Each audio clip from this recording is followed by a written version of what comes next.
Okay, well, we'll find out very, very shortly, because it's time to join our big match commentary team of Kenny Cunningham and John Kenny. John. Good evening to you.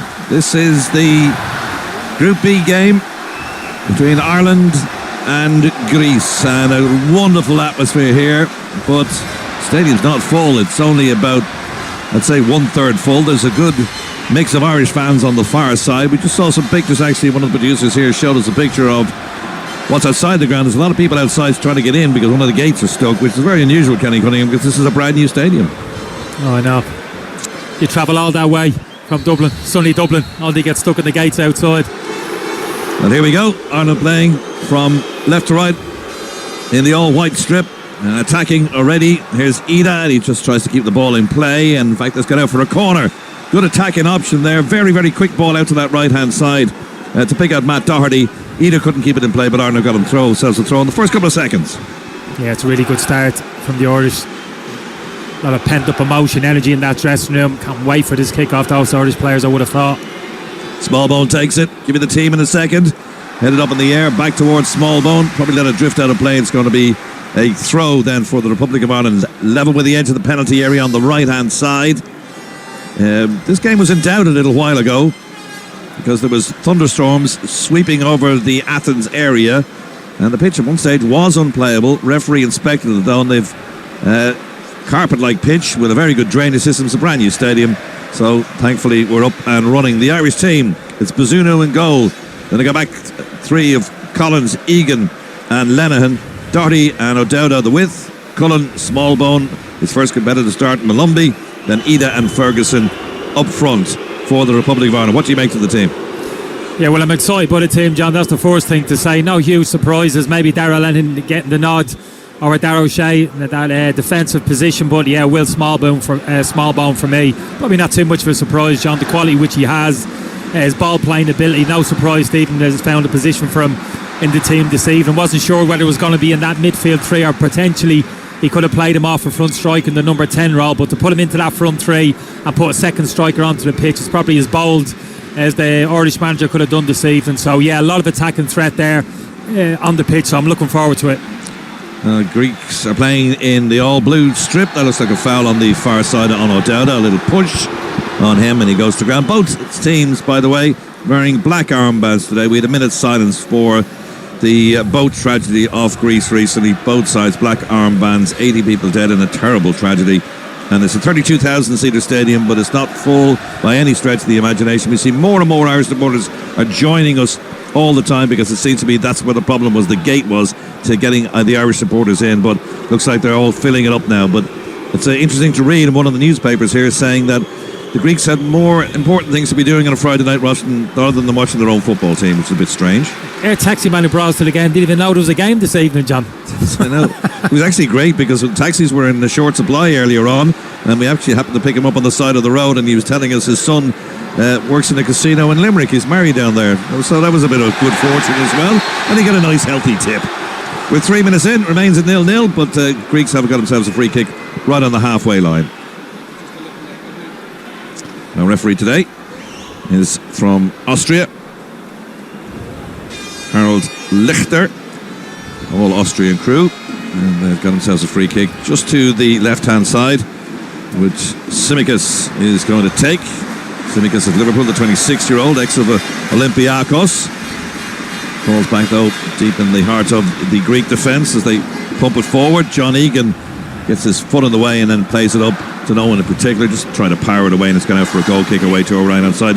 Egan captaining the side tonight instead of Seamus Coleman. Yeah, Mr. Dependable there, really, the centre of that defensive unit. Looking at the Greeks there, John, looks like they're playing exactly the same as us in terms of the kind of midfield three in there, kind of V-shaped, going with a flat four as opposed to our kind of back three, but as the lad suggested, very comfortable in the ball and encouraged to play, get the ball down and play. Well, the noise level goes up as the Greeks move forward into the Irish penalty area. He's played out to the far side, and 2 or 3 Irish players descended upon that, and luckily enough one of them got a header to it, and it's gone out for the second corner of the game, and it's the first corner indeed, for the Greeks. Yeah, just a really good defensive head at the back post there. I think it's Callum O'Dowd.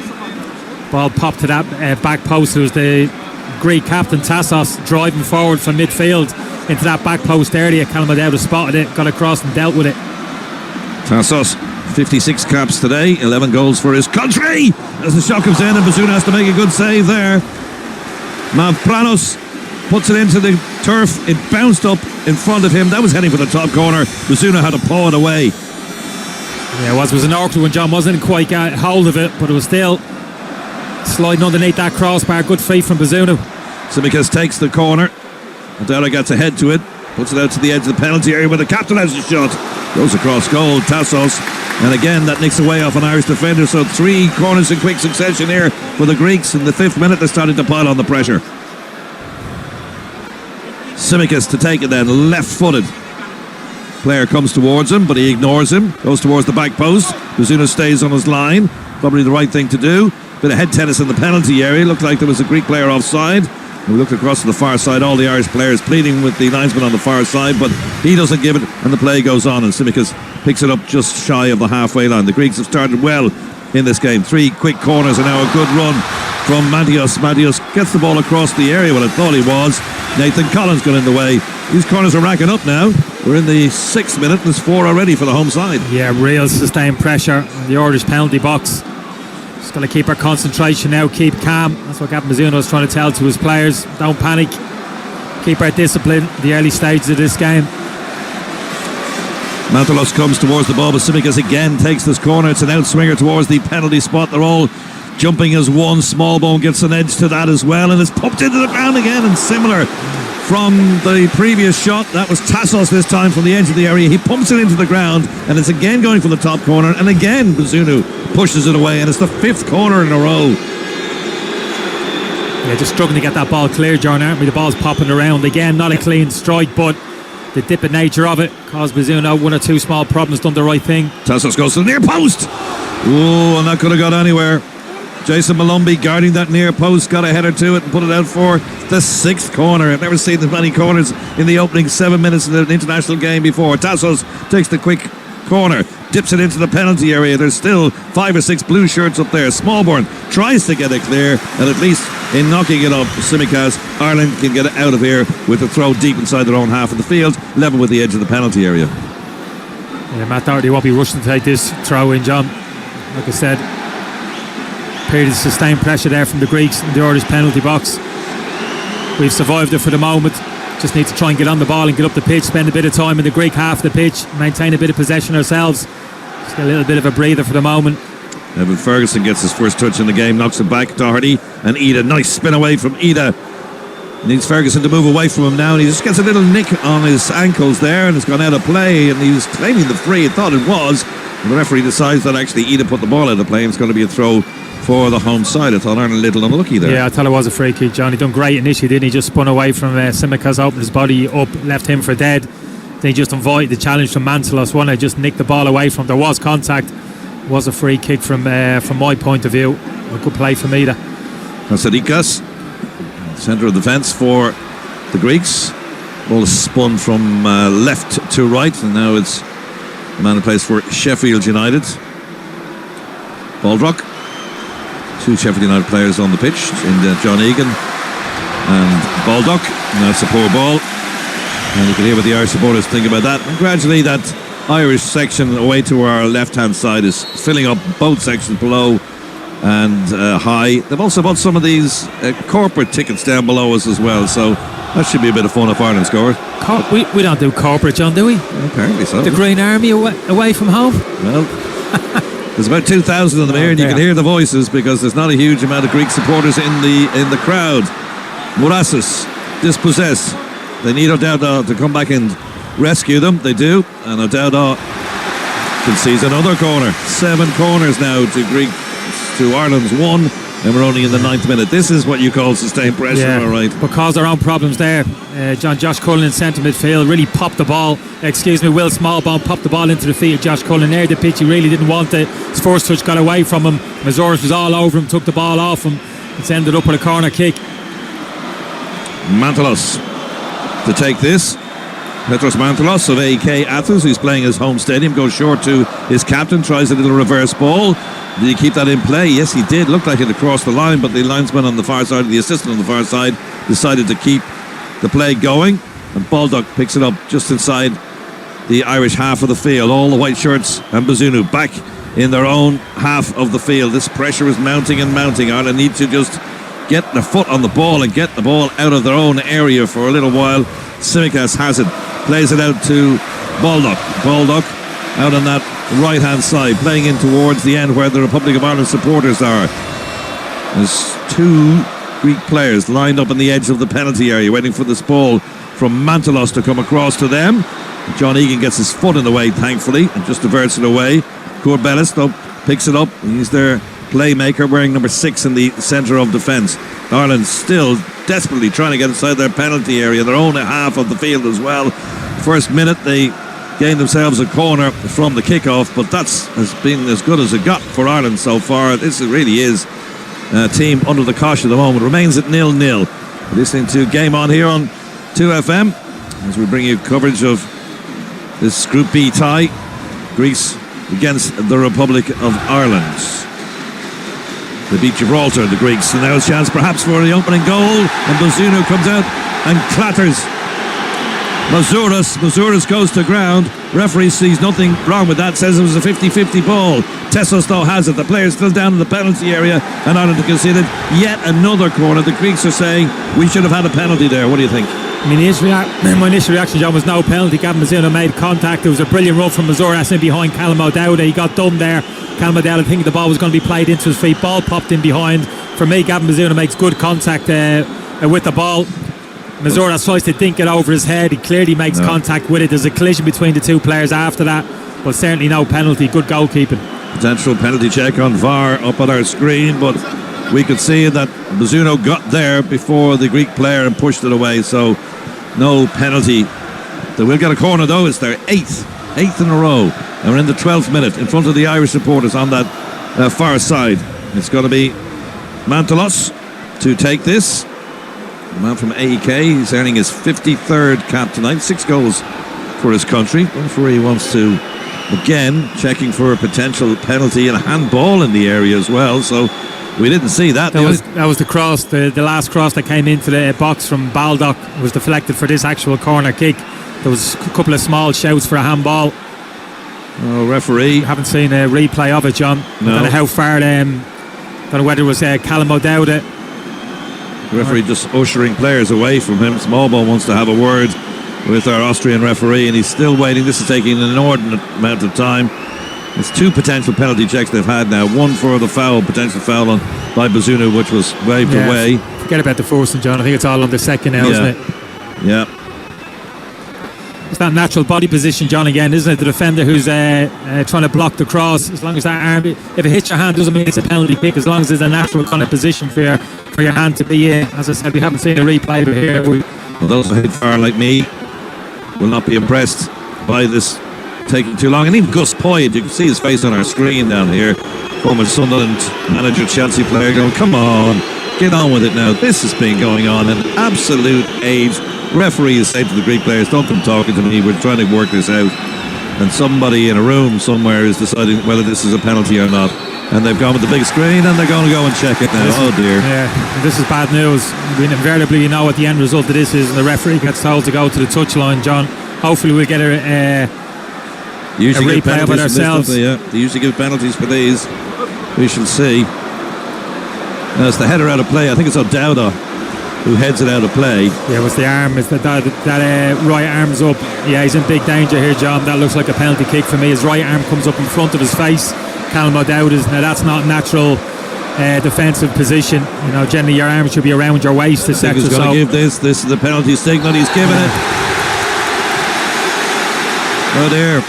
Well, they took an age to finally give this penalty decision.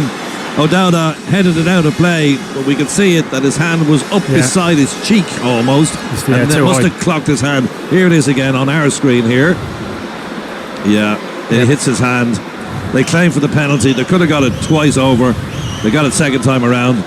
O'Dowda, well, I think both of them were up, John, weren't they? I can understand you're desperate. You know, every bone in your body wants you to stop that cross into the box. You have to resist the temptation, let your arms go that high. You have to discipline yourself in the modern games to keep them tight to your side.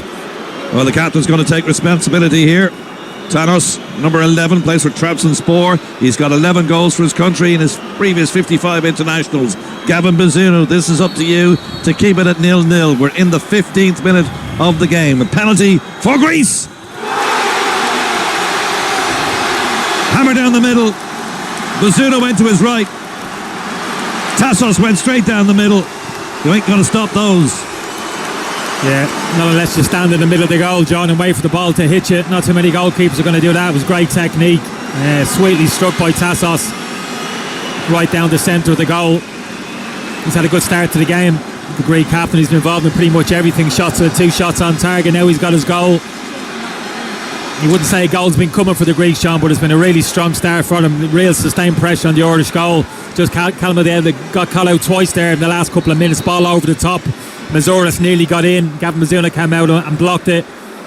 And then the lead up to the penalty, obviously. Like I said, have a bit of sympathy for Callum in that respect, but this is the modern game. We all know the rules. You just can't put your arms into such a high, so close to your head. You know the end result if the ball hits it. Well, the pressure was sustained. 8 corners before that. In fact, they didn't take that corner in the end because they got the penalty. And Tassos slammed it home in the 15th minute.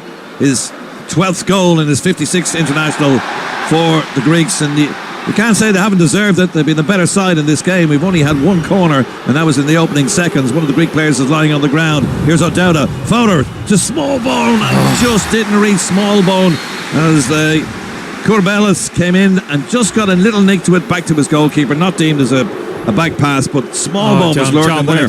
What a chance. Callum O'Dowda's great run from him to the goal line. But what he's tried to do is actually try to cut this back towards the penalty spot. If he just fires across the 6-yard box, Will Smallbone's just walking onto that and side-footing it into the back of the net. I don't think he quite picked up the run of Will Smallbone. I think he was thinking there was going to be Greek defenders recovering back into the 6-yard box.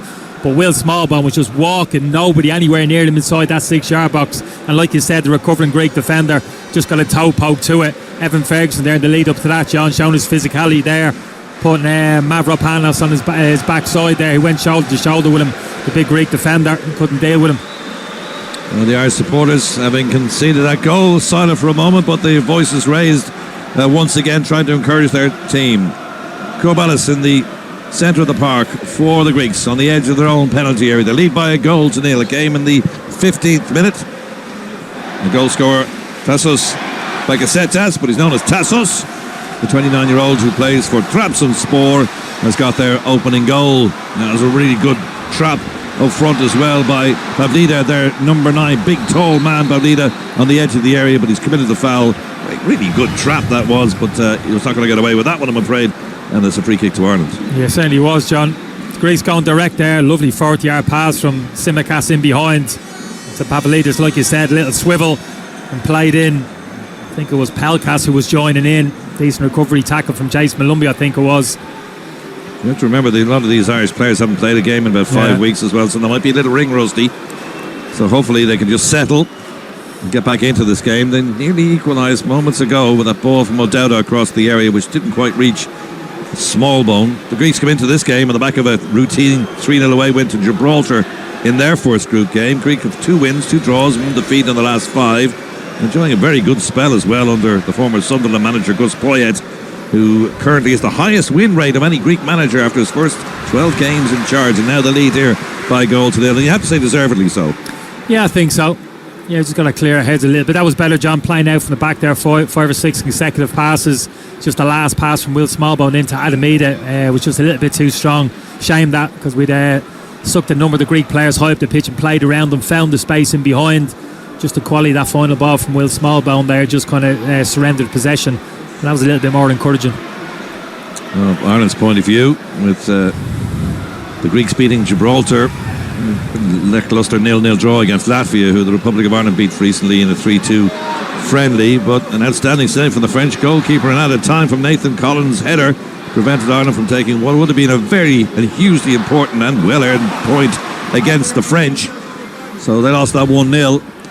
A lot of people are saying, not including yourself, Kenny, that these 2 games, home to Gibraltar and away to Greeks, are 2 must-win games. I don't think you have quite that in mind, no? No, I haven't, but I understand the sentiment when people talk about you get a bit of a sense of this, the game that we have to win maybe in terms of automatic qualification from this group.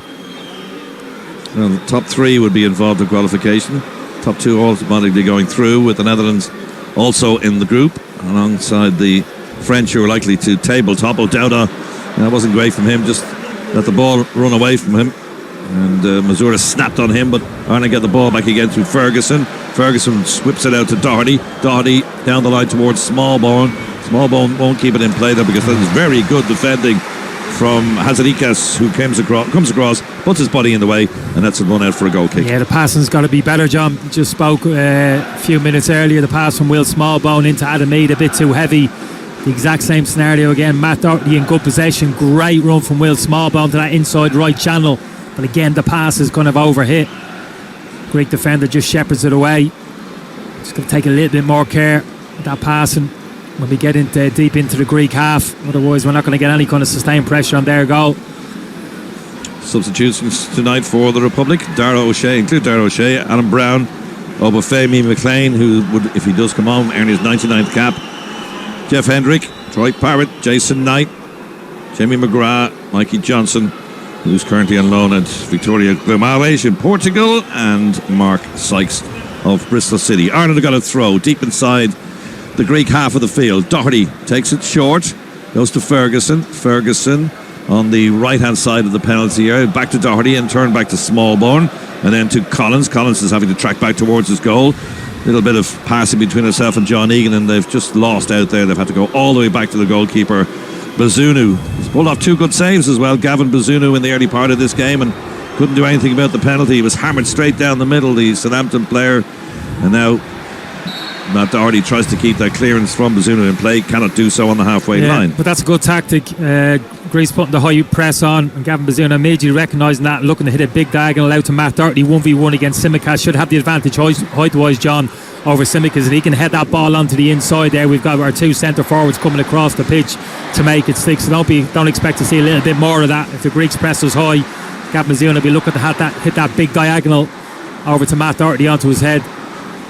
Greece unbeaten against Ireland, 2 wins and a draw out of the last 3 encounters. Most recent being a 1-0 win in a friendly back in 2012. Never played a competitive international, these sides, against each other. 7 corners to 1 in favour of the Greeks, and a goal to 0 in favour of the home side. We're coming up to the halfway point of this opening half here on a warm night, 21 degrees. Game kicked off at 9:45 Greek time. So obviously, what away your time at home. Ball's gone out of play. It's going to be a throw to Ireland. Not the greatest to pass it out to that far side. No doubt he's going to take it. Level with the edge of the penalty area on that left-hand side in front of that bank of green shirts supporting the Republic of Ireland. Callum O'Dowda, 28 years of age, born in Dundalk, or his father, great-grandfather, Brendan was a tenor born in Dundalk. Plays for Cardiff now, the 28-year-old, earning his 27th cap tonight. Just moves it up the line a little bit, and it's midway now inside the Irish half of the field. It's going to be a throw for the Greeks. They go short to Cullen. Ricochets back to Bazunu, who's able to pick it up and just... We're going to bowl it out this near side towards Doherty. One of the Greek players has gone down under his own steam, and the referee's going to stop the play. Yeah, Pavlidis just taken one in the gut there, just winded him. Just look a little bit nervous at the moment. The Irish players in possession, just a little bit tetchy. Like I said, exact position we didn't want to be in. John, obviously, 20-25 minutes into the first half, the goal behind. Still hope for us, John. I still feel that. We spoke about the attacking threat we have in the team, the kind of the front 2 wing backs getting high up and how effective they can be. Will Smallbone joining in. Our team's really split in 2 this evening. A back 5, the defensive 3, Josh Cullen and Jason Malumbi in front of them. That's the kind of the defensive unit, and then the front 5, front 2 wing backs and Will Smallbone. But to get that front 5 into the game, we've got to get possession there half the pitch, John. It's an obvious thing to say, and keep possession there to really kind of test the Greeks out, see how good they are defensively, because 20-25 minutes into the game we still don't know how good they are defensively, just haven't tested them. Pitch is starting to cut up a bit actually after the recent rain, though it looks very good nick down there, especially in the goalkeeper's area of Gavin Bazunu, who's obviously been the the busier of the two goalkeepers in this game. And the big centre forward Pavlidis is back on his feet again, having taken one in the, let's say, the jewellery, but he's back on his feet. Here's Will Smallbone though on the far side of the pitch, or the other end of the pitch, and he's been dispossessed though by Mantalos, and Mantalos just doesn't stand in the ceremony, just knocks it straight out of play. It's going to be a throw to Ireland, which Nathan Connells will take. Collins plays to Egan and off to Darragh Lenihan. That's his first real touch in the game. Darragh Lenihan on the halfway line in all white, just eases his way into the Greek half of the field, plays it to Josh Cullen. Now to Nathan Collins goes John Egan. This back three for Ireland: Collins, Egan, and on the far side Lenihan. Here's Matt Doherty on the right hand side. He needs a bit of help, gets it from Will Smallbone, making his competitive debut after being the player of the match in the 3-2 win over Latvia in the friendly. Plenty of noise from the Greek supporters here, who are here. There isn't a huge amount of them either. Very strange, as I'm saying, listening to a newspaper columnist saying there's better things to be doing on Friday nights in Athens, as the ball comes in and hits the side netting. It's a corner kick. Matt Doherty and Smallbone getting together, and eventually the ball clips the side of the net and get themselves a corner. Yeah, better, John. Was that clip pass forward from Nathan Collins for Will Smallbone again, looking to run in behind. That's been a feature of his game so far. Hasn't got it too often, but he did on that occasion. It was a lovely reverse pass onto the inside, an underlap and run from Matt Doherty. Looked to just fizz it across the 6-yard box again. That little cut back again, maybe, rather than just fizzing it straight. And again, it was a dangling Greek leg and gave away the corner, but better from Ireland. Pushing and shoving in the penalty area. There's always going to be. Referee wants to have a word with one Irish player. It's Jason Malumbi. So it's going to be Smallbone to take this, the second corner for Ireland, having gained their first in the very first minute. We're in the 26th minute of this fine stadium, the OPAP Stadium Arena, and Smallbone just waiting while they get things sorted out in the middle. This again taking an awful long time. Just get on with it, ref. Here's Smallbone to take a few lasers at his back too. Naughty, and on the back post it's a goal for Ireland. Oh, has the flag gone up? Collins at the back post has slammed it home, and the referee has decided that that's offside. Well, let's see, John. I must admit, I thought he arrived late at the back post. It didn't look an obvious offside to me. The Irish player wasn't standing in there in an offside position. He came late. I'm going to have a look at it again at the replay. Oh, that's perilously close. I think he could be on. I think he's on. I think this could be good news for us. Well, Nathan Collins gets the final touch. A brilliant flick from Evan Ferguson at the near post. They're checking the offside leading up to the goal, VAR, but there was a little header on that came across the box towards Collins, and he was on his own, and he made a very good run and slammed it to the roof of the net. And Gus Poyet is irate with some of his players down below us here, but our Austrian referee once again taking his time, getting all the instructions from the VAR people. For me, it's a Greek defender at the front of the 6-yard box at the near post, John. He's actually kind of 15-20 yards away from Nathan Collins. If anybody's keeping him on, it's very tight. I can understand why the linesman's put his flag up, because Nathan Collins has arrived so quickly at the back post. By the time the ball goes into the net, he looks offside, but he arrived at speed, John, late. So that was an indication that maybe he initially started to run from an onside position. So this is a really tight call, it really is. Well, if I was a pessimist, I'd say it was no goal. But I'd like to be an optimist these days, and if I was a betting man, I'd put on a small bet to say that's a goal. Are you a dad analyst by any chance? Can you look at that screen and tell us if it's on or offside? I think that's a goal, but we're going to have to wait. We're going to have to wait in the heads and the hands of the Republic of Ireland supporters. Some smiling, some grimacing, saying, please give us a bit of luck here. It was the corner from Smallbone, headed on into the path of Collins, and Collins, who scored a great goal against Ukraine in Buch a while ago, has put it to the back of the net. Nathan Collins, and has given it. It's given. It's 1-1, and the Republic of Ireland supporters can now celebrate as Nathan Collins goes running out to the far side to the Irish supporters. It looked like a goal on first viewing and on second viewing, and the referee and VAR has agreed. So VAR gives a penalty, and now VAR gives a goal the other end. It's 1-1. We're in the 29th minute. Yeah, we spoke about the number of corner kicks Greece have manufactured in the opening half of this game, but they haven't executed one as well as this as we have. It was a brilliant outswing and delivery from Will Smallbone into exactly the right area. It's been worked on the training pitch, John. Evan Ferguson arrives late, not necessarily looking to score there even, just kind of help it on across the 6-yard box. and he knows there's already players attacking that back post area. And I tell you one thing as well, they could have given a penalty to Evan Ferguson as well, because his shirt was being nearly ripped off him as he headed that ball across the area, and Collins slammed it home to make it 1-1. 29 minutes in, what a goal for the Republic of Ireland. They've weathered a huge storm, 7 corners in a row, concession of the penalty in the 15th minute, but they didn't let their heads drop, and they've scored. It's 1-1. Just pause for a second to let the Republic of Ireland supporters filter through. Oh, it's a glorious sound.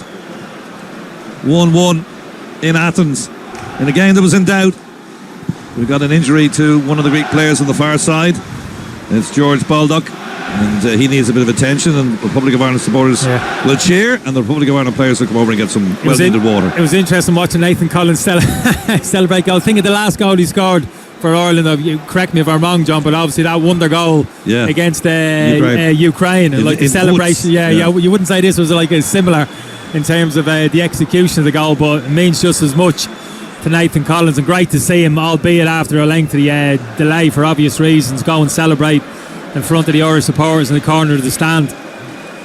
Well, he just arrived late, and he just arrived at the vital time at the back post. But that could have been a penalty if they'd had a second look at that, because his shirt, Evan Ferguson's shirt, was nearly being ripped off them. They usually get him at the end of the game. He'd like to exchange a shirt there, sir. He's trying to exchange it as the ball came across the penalty area. Anyway, referee let that one go and then gave the goal. Baldock is okay, but he's gone off on the far side, so the Greeks will be down temporarily to 10. And all the noise is coming from the Irish section. Yeah, just going to say, John, we have a fair bit of height in the box there when those corner kicks come in. When you think of our back three going up, add to that Evan Ferguson and Adamida as well. Callum O'Dowd, if he wants to get himself involved, a tall lad as well. So when we do force free kicks and corner kicks, we've got some good options in the box. Full credit to the Republic of Ireland supporters. This is almost like a home game. There's only 32,000 are normally in here when it's full. Wouldn't even say it's half full. There's plenty of empty spaces, but that pocket of around 2,500 Irish supporters, few down below us as well in the VIP section, making all the noise. We're in the 32nd minute. It's 1-1 in Athens. And keep an eye on the other game in the group. We get a score for you. It is Gibraltar at home to France. That should be a massacre, one would think, but we'll just keep an eye on the scores for you too, so any changes in the other games. It's Gibraltar 0, France 1 in that other match. Giroud has opened the scoring for them as early as the 3rd minute. That's that game kicked off the same time as ours, 7:45. So it's 1-0 to France, 1-1 here, and Ireland a good response after that early onslaught. Yeah, even the body language of the Irish players, weight's been lifted off their shoulders. John, it would have been a bit of a tiz after that opening 20-25 minutes. It's amazing, really, goals change games, as they say. So yeah, they really feel as if they've arrived now and they're in the game. Greeks will have it in the Irish half of the field. Not all the Irish players now behind the ball. Ferguson and Ida. Ferguson's dropped back into a more midfield role there. Ida stayed up front. They'll have some defending to do. Here's Pelkas, the diminutive Pelkas with the orange boots. Gets a little layoff ball. He's back in the penalty area again, trying to get it onto his right foot, but he couldn't do so. My word, he's right-footed. He was trying to get it around to his right foot, but he couldn't do it, and he hit the side netting. He's no left-footed him, has he? Well, we got let off the hook there. It was Nathan Collins actually got done. Pelkas drew him under the ball, then spun off his shoulder. Looked really leggy, Nathan Collins, John, to be honest. That's a bit of a worry running back into the box, but you're right, he was only 8 yards out. You're waiting for him to kind of pull the trigger. If not with his left foot, maybe even open his body up and take with the inside of his right. He got it all wrong, let us off the hook. We just kept going and insisting that his right foot would do the job, but he couldn't wrap his foot around it at all. That's why I'm laughing, because Pelkas inside the penalty area, then with his last kick basically fell over the ball. He's got no left foot at him to shoot, just one for standing. 34 minutes almost on the clock. It's 1-1. We'd have taken that before he kicked off, especially now that we've equalised in the 29th minute. Lexetis, or Tassos as he's known, opened the scoring for the home side. Their captain Collins has equalised, both influenced by VAR.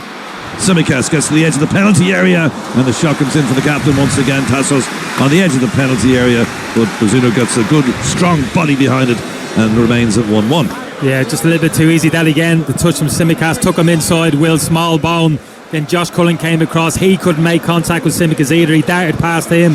That meant Jason Malumbi had to narrow up. The ball was popped out to the spare Greek player with an easy shot on target. Well, ball has been lost on the edge of the penalty area, and Collins has to make a very important interception, and he got clipped in the penalty area as well by Mantalos as he was attempting to clear the goal scorer there. There's a few lasers on the pitch as well, which is not good. Need to just cut those things out. They're dangerous. But Collins, he was stripped from behind as he tried to clear that ball. Trying to play out, John, again at the edge of our box. Ball gets taken off us.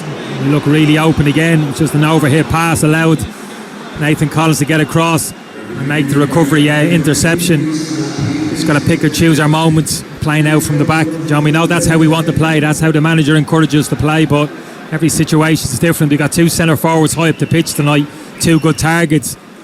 If any of those three Irish defenders sense a little bit of danger on the edge of the penalty box, should be looking to clip that ball straight into the feet of Evan Ferguson and Alameda.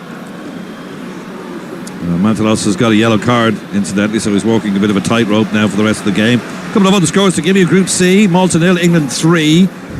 North Macedonia, the big surprise team that knocked the Italians out of the World Cup. They're leading Ukraine by a 1-0. Wales are 2-1 down, surprisingly, at home to Armenia. Denmark 0, Northern Ireland 0. That's going on in Group H. And here it's 1-1. Nathan Collins with a good interception just outside his own penalty area. Ireland eventually get it cleared through Egan, but that was an important interception again by Collins. I know he looks a little leg weary when he's running back towards his goal, but that was two vital interceptions he just made there, the goal scorer. Up towards Ida. Ida again had a short tug. Referee should have given a free. He doesn't. Ball's dropped down to the man who's just been booked. Mantalos plays it out this near side to the left hand side, and Tsimikas, the man who plays for Liverpool, the 26-year-old next to Olympiacos, he's been fouled by Smallbone, and it's going to be a free kick on the left hand side of the penalty area, about 10-15 metres shy. Yeah, he's just getting the better Will Smallbone in attacking situations. Tsimikas, just spoke about a couple of minutes ago, popped the ball on his inside and drove past him. There it again. Smallbone conceding the free kick under pressure. We spoke about his ball playing ability, John, but obviously when you take someone like Jason Knight out, high energy, more of an aggressive player, maybe you lose a little bit defensively. He showed up well in possession, Will Smallbone, but a little bit of a struggle at times, 1v1 against Tsimikas in defensive situations. In the 37th minute, Mantalos is going to take this free kick on the left hand side. It's too flat, it's a poor one. Easily cleared away by Josh Cullen up towards the halfway line, and Jason Malumbi as well get involved, but this ball is going to come straight back in again because Tsimikas has the ball on the halfway line. His hair tied up neatly in a bun. Up to Mantalos on the left hand side, looking for somebody to play it to. Decides to go short to Tsimikas on the halfway line. Rolls it back to Hatzikaris, and then in turn up to Mavropanos. Mavropanos plays it down the line, but it's bumped away off Callum O'Dowda, and it's gone out for a throw on that far side for the Greeks, who take it quickly. Here's Mantalos midway inside the Irish half of the field. If you're joining us, it's 1-1. The Greeks have had 5 shots on target. Ireland have had 1. One of those was Nathan Collins putting the ball to the back of the net from a corner, which Will Smallbone found Evan Ferguson, and he just placed it at the back of the net. Shot's going to come in here and then bounce away off an Irish defender, and Jason Malumbi knocks it out for the 8th corner of the opening half for the Greeks, and they've been dangerous from these particular set pieces, and Tassos is going to trot over and take it. Yeah, the lads mentioned before the game we struggled shots from distance, getting enough pressure early enough on the ball. Probably another good example of it there, a little bit too deep. Tassos was able to have a touch and get the strike off. Thankfully Jason Malumbi deflected out for a corner kick. Polidos waiting on the penalty spot. He really is a big unit there. Number 9, he's their goal scorer. 29 internationals, he scored 6 goals. Not a huge target, but or a huge amount of goals, as you'd say, and that's a poor corner. You can hear the cheers from the Irish supporters as it swings out for a goal kick for Ireland. They'll be happy with that. 29 minutes coming up to Brazzuno in goal, Doherty, O'Dowda, Egan, Cullen, Ferguson, Ida, Collins, Malumbi, Darragh Lenihan and Will Smallbone. Darragh Lenihan from Middlesbrough earning his 4th cap tonight. Liam Scales and Jack Taylor, the two team players that were left out of the squad of the original 25 down to 23. Lenihan and Smallbone in at the expense of Jason Knight and Dara O'Shea. Maybe a little surprise in those two, but I think we were discussing this last night about the team, and then we actually got it spot on, I think. There was the question mark, would Smallbone start? And he has, and he hasn't done too badly so far. The 23-year-old, English-born, with Southampton. He's got his first competitive cap tonight out on that right-hand side. Ball swung over now to Baldock. Baldock has the ball level with the edge of the penalty area on that right-hand side. Plays it infield to his captain. Plays a reverse pass into Mantalos. Mantalos out on the right-hand side again. Keeping the ball really well here. Baldock on the far side now. Swings one into the penalty area, but again, that's a poor ball. And Doherty's able to see this run out of play if he needs to. Yeah, that's what he's going to do. The man who's playing his club football these days in Spain after that loan move from Spurs, Matt Doherty. And he's going to get a throw now. He steals an extra couple of yards to move it away from the danger zone. Collins is standing behind him. He goes short to Egan. Back to Doherty, who just pumps it in midfield. Didn't really look when he actually took that pass and played it straight down the throat of Mavropanos. Mavropanos moves forward, can't get past O'Dowda. It's headed up towards Evan Ferguson. Takes it nicely on the chest. Gets a little push for his trouble, but hold on to possession. And now Ireland can break. Ferguson, he sees the goalkeeper off his line and he tries the audacious thing. And it didn't work this time. It actually just flew harmlessly wide, but it just had 1 second. The goalkeeper worried there. Confidence, John. Confidence. Absolutely love to see it. Taking on responsibility. 10 yards inside the Greek half. I think he was right. Greek keeper a little bit off his line, but it had to be absolutely perfect, that strike, didn't it? Couldn't quite execute it. It'll just push the goalkeeper and give him a second thought about if I don't keep an eye on this, and I could get caught again. But Ireland now having to defend. It's a shot. It just ricochets away from Pelkas.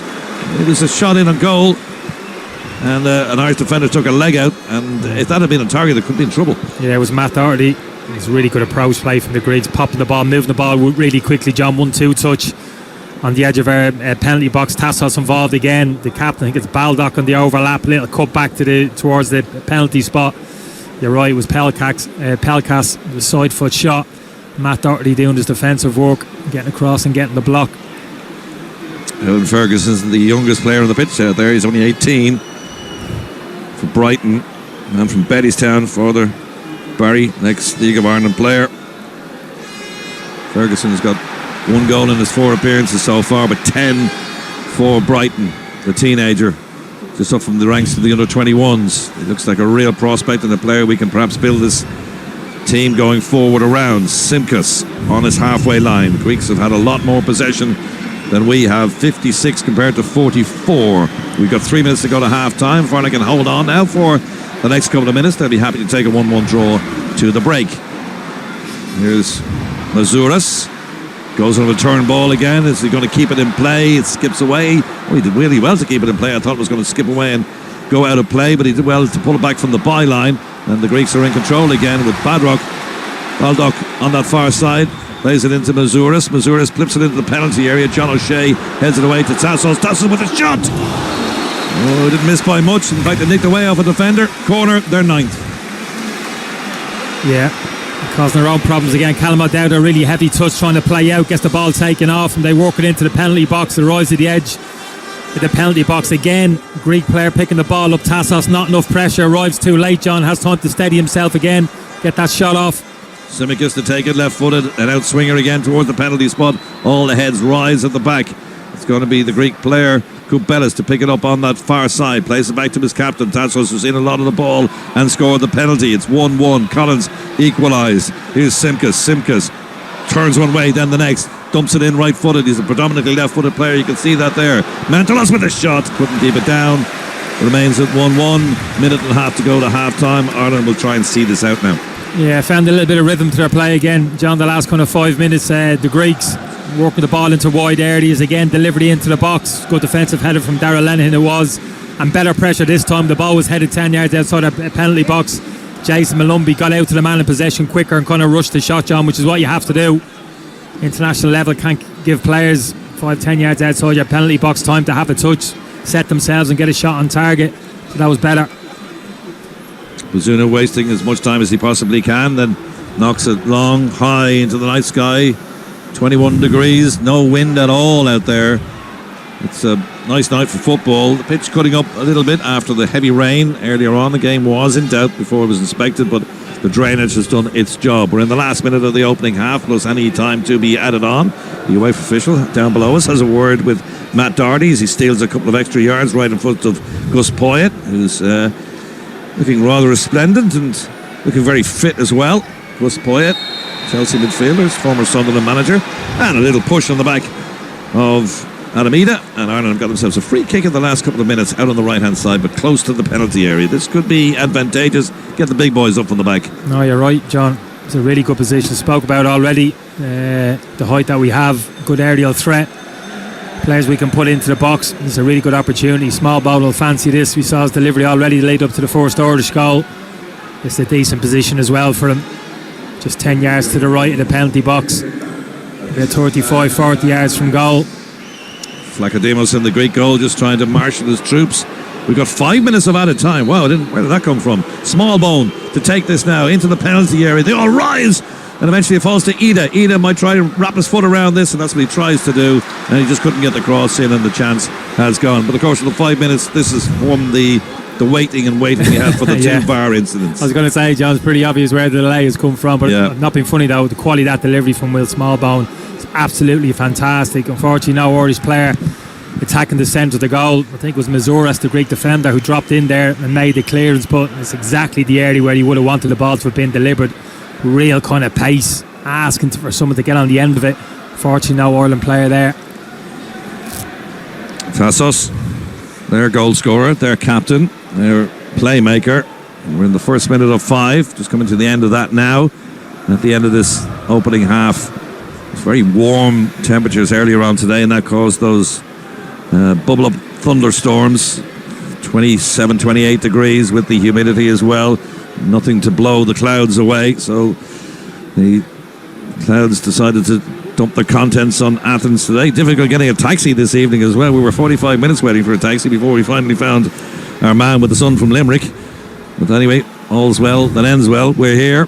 Have to thank you for that, John. You were the one who went out to the side of the jail, carried very practically through yourself in front of those taxis. I was lying on the bonnet saying, please take me to the ground. Very much appreciated. Not a problem. Well, we tried. The hotel receptionist couldn't get a taxi. All the apps in the world couldn't get us the taxi. It's the old-fashioned way.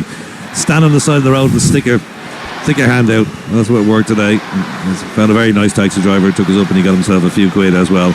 2 minutes of the 5 are up already, and it's a throw on the far side. O'Dowd takes it's not the greatest one. It goes straight down the throat of Baldock. Baldock plays the ball forward, and this looks like a push on that far side. And is it John Egan? It's O'Dowd. In fact, he's been pushed to the ground, and the Greek player remonstrates with the assistant on the far side. Yeah, he's had a tough half defensively. Callum O'Dowd up against Mazouras. I'd have to say, John, the opening kind of 45 minutes, a little bit of a struggle for him. Hasn't had the opportunity to show his qualities from an attacking point of view. One underlap and run, a little cut back early on in the game, but that's been it. Just think the Greeks controlled the game better, particularly that central midfield area. Corbelis in that holding midfield position, Mantelis and Tassos, the captain. They've got on the ball, they've looked more comfortable, they've moved it quicker and got themselves up the pitch with more effect than we have. We've kind of been a little bit, I wouldn't say disjointed, John, but the quality of our passing at times has kind of let us down.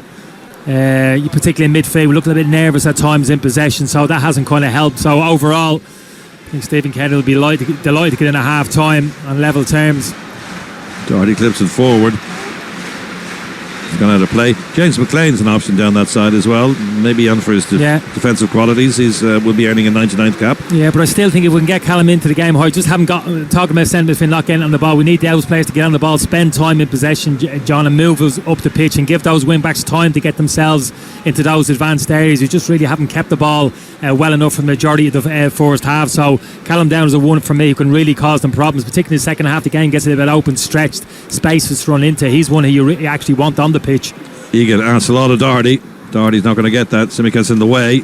Good defending from the Liverpool player. Yeah, nice little dummy inside as well to take it away from Ida. That's been a quality play. Up to Tassos. Tassos gets a little tug from Collins, or Josh Cullen I should say, and he's committed a foul. And in the last minute of the opening half, Greeks have a free. They want to get on with it, take it quickly to their captain Tassos, the goal scorer. Looking for the return ball. Tsimikas has it though, inside the Irish half of the field. They're playing in all blue tonight from right to left as we look at it, against the team in all white, the Republic of Ireland, trying to push them out of their own half now as the clock ticks down towards the +5. 4 minutes 10, 11. Ireland hoping to get a half time. 1-1. They've conceded 9 corners in the opening half, and they got defending to do again now. On the edge of the penalty area, some intricate work, and the ball is going to find its way to Tassos, who tries to play ball into the penalty area towards the penalty spot, but throws back his head in anguish as the ball is blocked and sent out of play. Ireland would be happy to get it at least clear. Stephen Kenny is down in front of it, urging his men in white to come up towards the halfway line, and that's exactly what they've done, and they've just negated that for the moment. So should go to half-time level. All the eyes on our Austrian referee now as the clock ticks down to the +5. Greeks have it though in their Irish half of the field. Last bit of defending to do as the ball is played up to Pelkas. Pelkas on his chest makes it to Corbelis, and they've just overrun it and overdone it.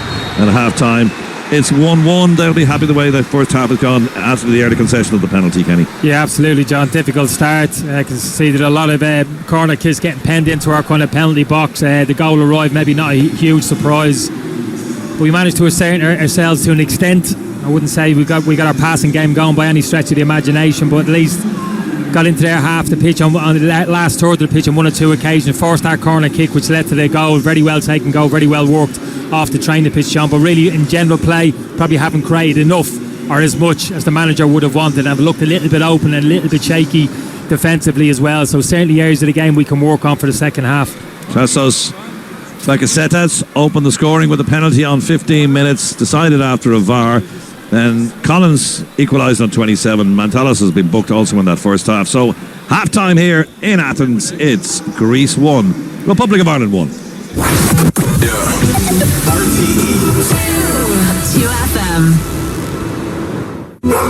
When you welcome a new furry friend into your home, Agria Pet Insure will make life simpler by providing the possibility of lifelong insurance and peace of mind for dog and cat owners. Agria Pet Insure. Protect your bond. Capstone Financial Services Limited, trading as Agria Pet Insure, is regulated by the Central Bank of Ireland. Roisin from Waterford is delighted. She averaged a 63% electric drive time in her Toyota Corolla Hybrid Electric, while Claire's Toyota Yaris Cross hit 73% on the school run, all without ever having been plugged in. Join the Toyota Hybrid Nation initiative and win some great prizes. Enter at toyota.ie/hybrid nation. Select models only. Data from Driver Journeys May 2023. Toyota, built for a better world. Terms and conditions apply. Tesco double cream. Yes. Cut. That goes for both of you. Hundreds of prices. Cut. At Tesco, look out for the red Price Cuts logo in store and online. Shadow de bois clair. Oui. Yeah, au revoir. You cut. Oh, sacre bleu. Terms and conditions apply, subject to availability. Prices may vary in express stores. Enjoy alcohol responsibly. 2FM. The sound of the weekend. Roz and Emma. Fancy winning some Sculpted by Amy products this weekend? Join me and Roz from 12 this Saturday and Sunday. RTÉ. 2FM. Game on 2FM. Gavin Bazunu, this is up to you to keep it at 0-0. We're in the 15th minute of the game. A penalty for Greece. Hammer down the middle. Bazunu went to his right. Tassos went straight down the middle. You ain't going to stop those. Here's Smallbone to take a few lasers at his back too. Naughty. And on the back post, it's a goal for Ireland. Oh, has the flag gone up? And it's given it. It's given. It's 1-1, and the Republic of Ireland supporters can now celebrate as Nathan Collins goes running out to the far side to the Irish supporters. It looked like a goal on first viewing and on second viewing, and the referee and VARs agreed. Yes, indeed, at half-time between Greece and the Republic of Ireland, it is 1-1. Pat Fellon and Paul Corey are with me in studio. Pat, it was a nervy 45 minutes, I felt. What about you? Yeah, it was very edgy. They started really well, pinned us back and put us under a lot of pressure. I thought they've dominated the first half. We're probably fortunate to be going in at 1-1. Good goal off a set piece, which I'm sure they'd be delighted with, but there's too many mistakes in the team at the moment that back three looks, we spoke about earlier on, they look a little bit vulnerable, particularly down both sides of Collins and Lenihan. And the midfield hasn't really got the grips to the game. We haven't. It's sort of a disjointed performance. It doesn't seem to be a team performance. And you look at Greece, they're playing to a certain, where we look a little bit playing in patches and playing in separate units rather than together, you know. So maybe look at a change as well in that midfield position, because I think we've been dominating there. Again, we spoke about Cullen, Malumbi going out of areas when they don't need it. They have plenty of shots from distance as well. It's been a poor performance in the first half, to be honest. Whether you can put that down to, you know, people will talk about it's the end of the season, but in fairness to them, they've looked sharp, they've looked quick, they've moved the ball well. They have a shape of the way they're playing. Their possession has been really good. They've dictated the tempo of the game, which is important for them, and we haven't got close to them at this stage. Yeah, but I guess, look, the scoreboard at the moment is what's the most important, Paul, and it is 1-1. Evan Ferguson flicking the ball on to Nathan Collins, who made that run in at the back post, and it looked like it was something they were working on at training. Yeah, it did, and it probably came off the back of our only sort of positive spell within the first half. There was 5 minutes where we moved the ball around quite well, and it might have been the build-up play that led to that corner. It was actually a really decent move where we were patient, we worked it across the back five, and Will Smallbone maybe got down the right-hand side and it led to a corner, and you thought, okay, we see a bit more of that in the first half. But you're right, the corner was well worked. I thought Evan Ferguson did really well, Marie, to win the initial header and just guide the ball into a dangerous area, and Nathan Collins has joined in well and finished it off. But outside of the goal and outside of that 5 minutes, it's been difficult. It's been uphill. We haven't got Adam Ida, Evan Ferguson on the ball nearly enough. They've been feeding off scraps, and we haven't been able to kind of penetrate through the midfield and get bodies into the final third. So it's been difficult. The Greeks have moved the ball around really well. We spent a lot of that first half chasing. I'd say that took a lot out of the legs.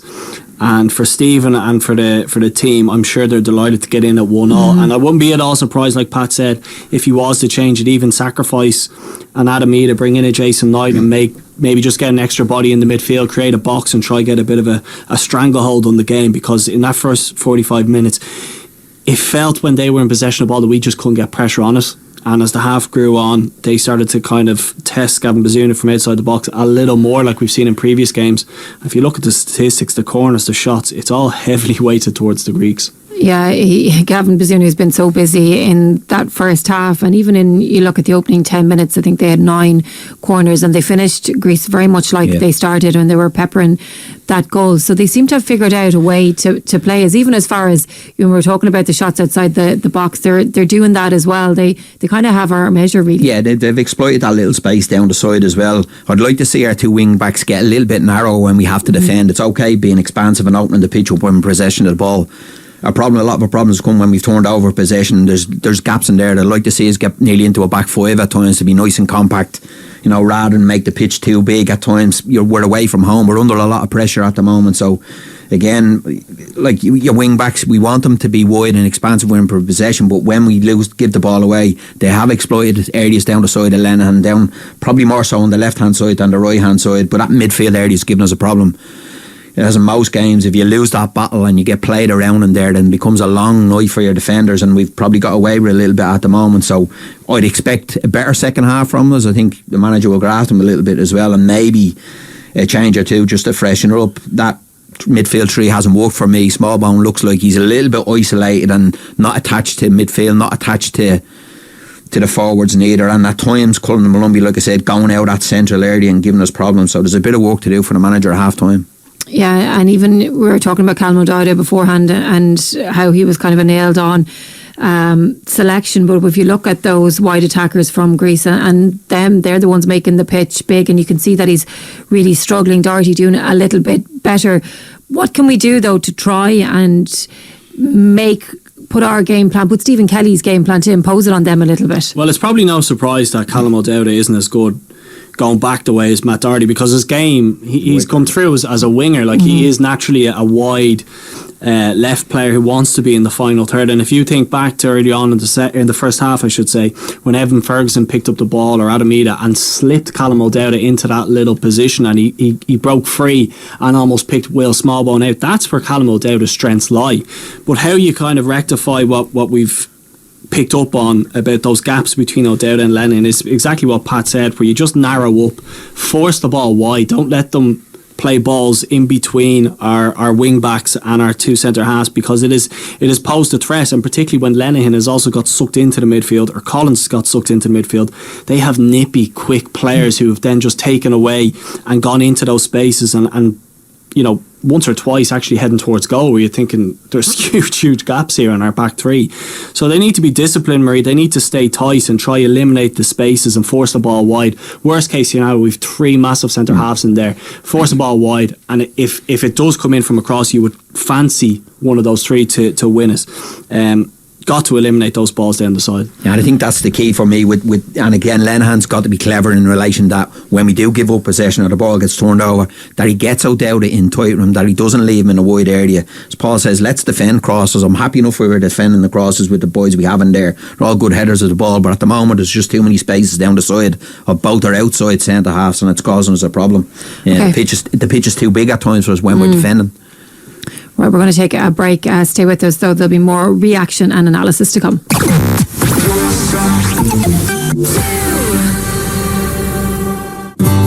It's all about Dad this Father's Day at Dunnes Stores. So treat him to something extra special with a personalised e-gift card. Choose a photo of Dad or someone he loves, whether it's you, another family member, or even the family pet. Upload your photo and we'll add it to his e-gift card. Buy and send a personalised e-gift card at any time, or you can even schedule it to land in his inbox on Father's Day. Dunnes Stores. Always better value. Terms, conditions, exclusions and minimum spend apply.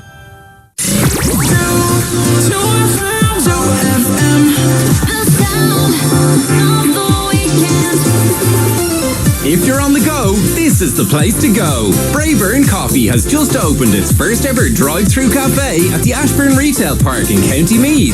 Sit in or drive through. It's up to you. There's iced and hot coffee, dairy and oat options, delicious breakfast, lunch and sweet treats, plus so much more. Making a stop there is our own Roz and Emma, live from the official launch of Braeburn Drive-Through Cafe this Saturday from 12. RTÉ 2FM. Game on 2FM. Now, welcome back. It is half time between Ireland and Greece in their Euro qualification game. It is 1-1 with Nathan Collins getting that goal for Ireland, and very much the feeling is that Stephen Kenny will be happy enough to be 1-1 at half time, given the amount of possession chances and just the general Greek play in that first half. Paul, he'll be sitting in that dressing room, I'd say, trying to figure out how he's going to solve a lot of problems that are out there. For you, is the midfield the most crucial?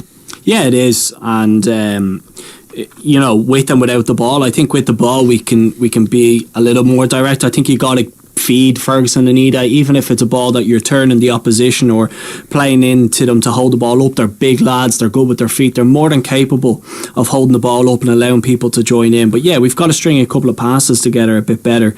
Too often we go backwards, we end up at Bazunu, and then we turn possession over again. We've got to ask more of those midfield three to try link the play for us. I appreciate that's not easy to do, but we've got to see more kind of patterns in our play, keep better possession of the ball and work Greece like they have done to us in the first half.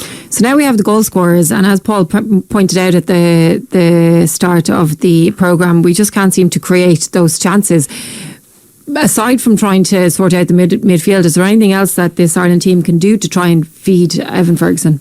Yeah, I think it's difficult. Listen, you're away from home as well, so the one thing you've got to be is when you're away from home is you've got to be compact when you lose the ball. You can't be as open as we are. And even when we've tried to play, our passing has been poor. You know, we've spoke about this team saying that we're playing better football, but our football tonight has been poor. Our passing from our midfield three into the or from a back three into midfield has been poor. It's been sloppy at times. We've given the ball away cheaply. I just think we need to get more as a unit. At the moment, we're not playing as a team. We seem to be playing in little areas like a back three or, you know, that midfield three, but there's no cohesiveness within the team, and that's for me is we need to be nice and compact. When you win the ball back, can we get a little bit of possession? That's the one thing that will build confidence through players. Get possession of the ball, build the play up and stay in the game. And at the moment we look a little bit out of it in relation to the forward players, and we spoke about this before.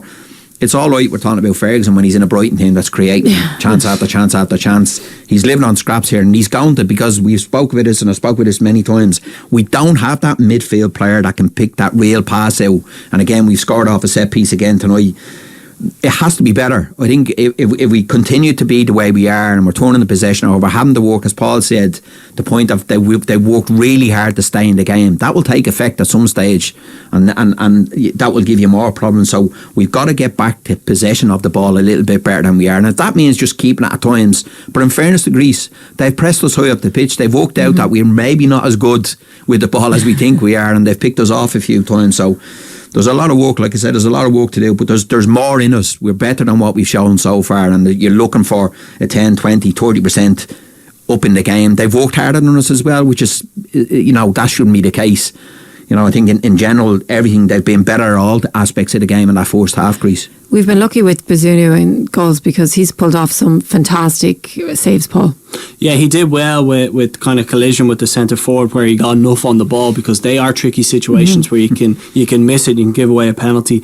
There was one that came in then after where he's tipped over the bar. I thought he could have caught it, but outside of that I thought his shot stopping, he looked quite assured, and given the season that he's had with Southampton, you can maybe excuse one or two fragilities in his confidence. But like what Pat has just said there, Marie, like if they are willing to press us high, there's nothing wrong with sometimes just pushing the back five up with two big centre forwards, try win second balls and just play a little higher up the pitch, because I wasn't entirely convinced from a defensive standpoint on their back four in the first half. I think you can get at them and I think you can cause them problems. So I've nothing wrong with turning balls down the sides or even from goal kick. Just mix our game up and try get ourselves up the pitch earlier, because we've shown in the first half that we've somewhat struggled to play through the midfield.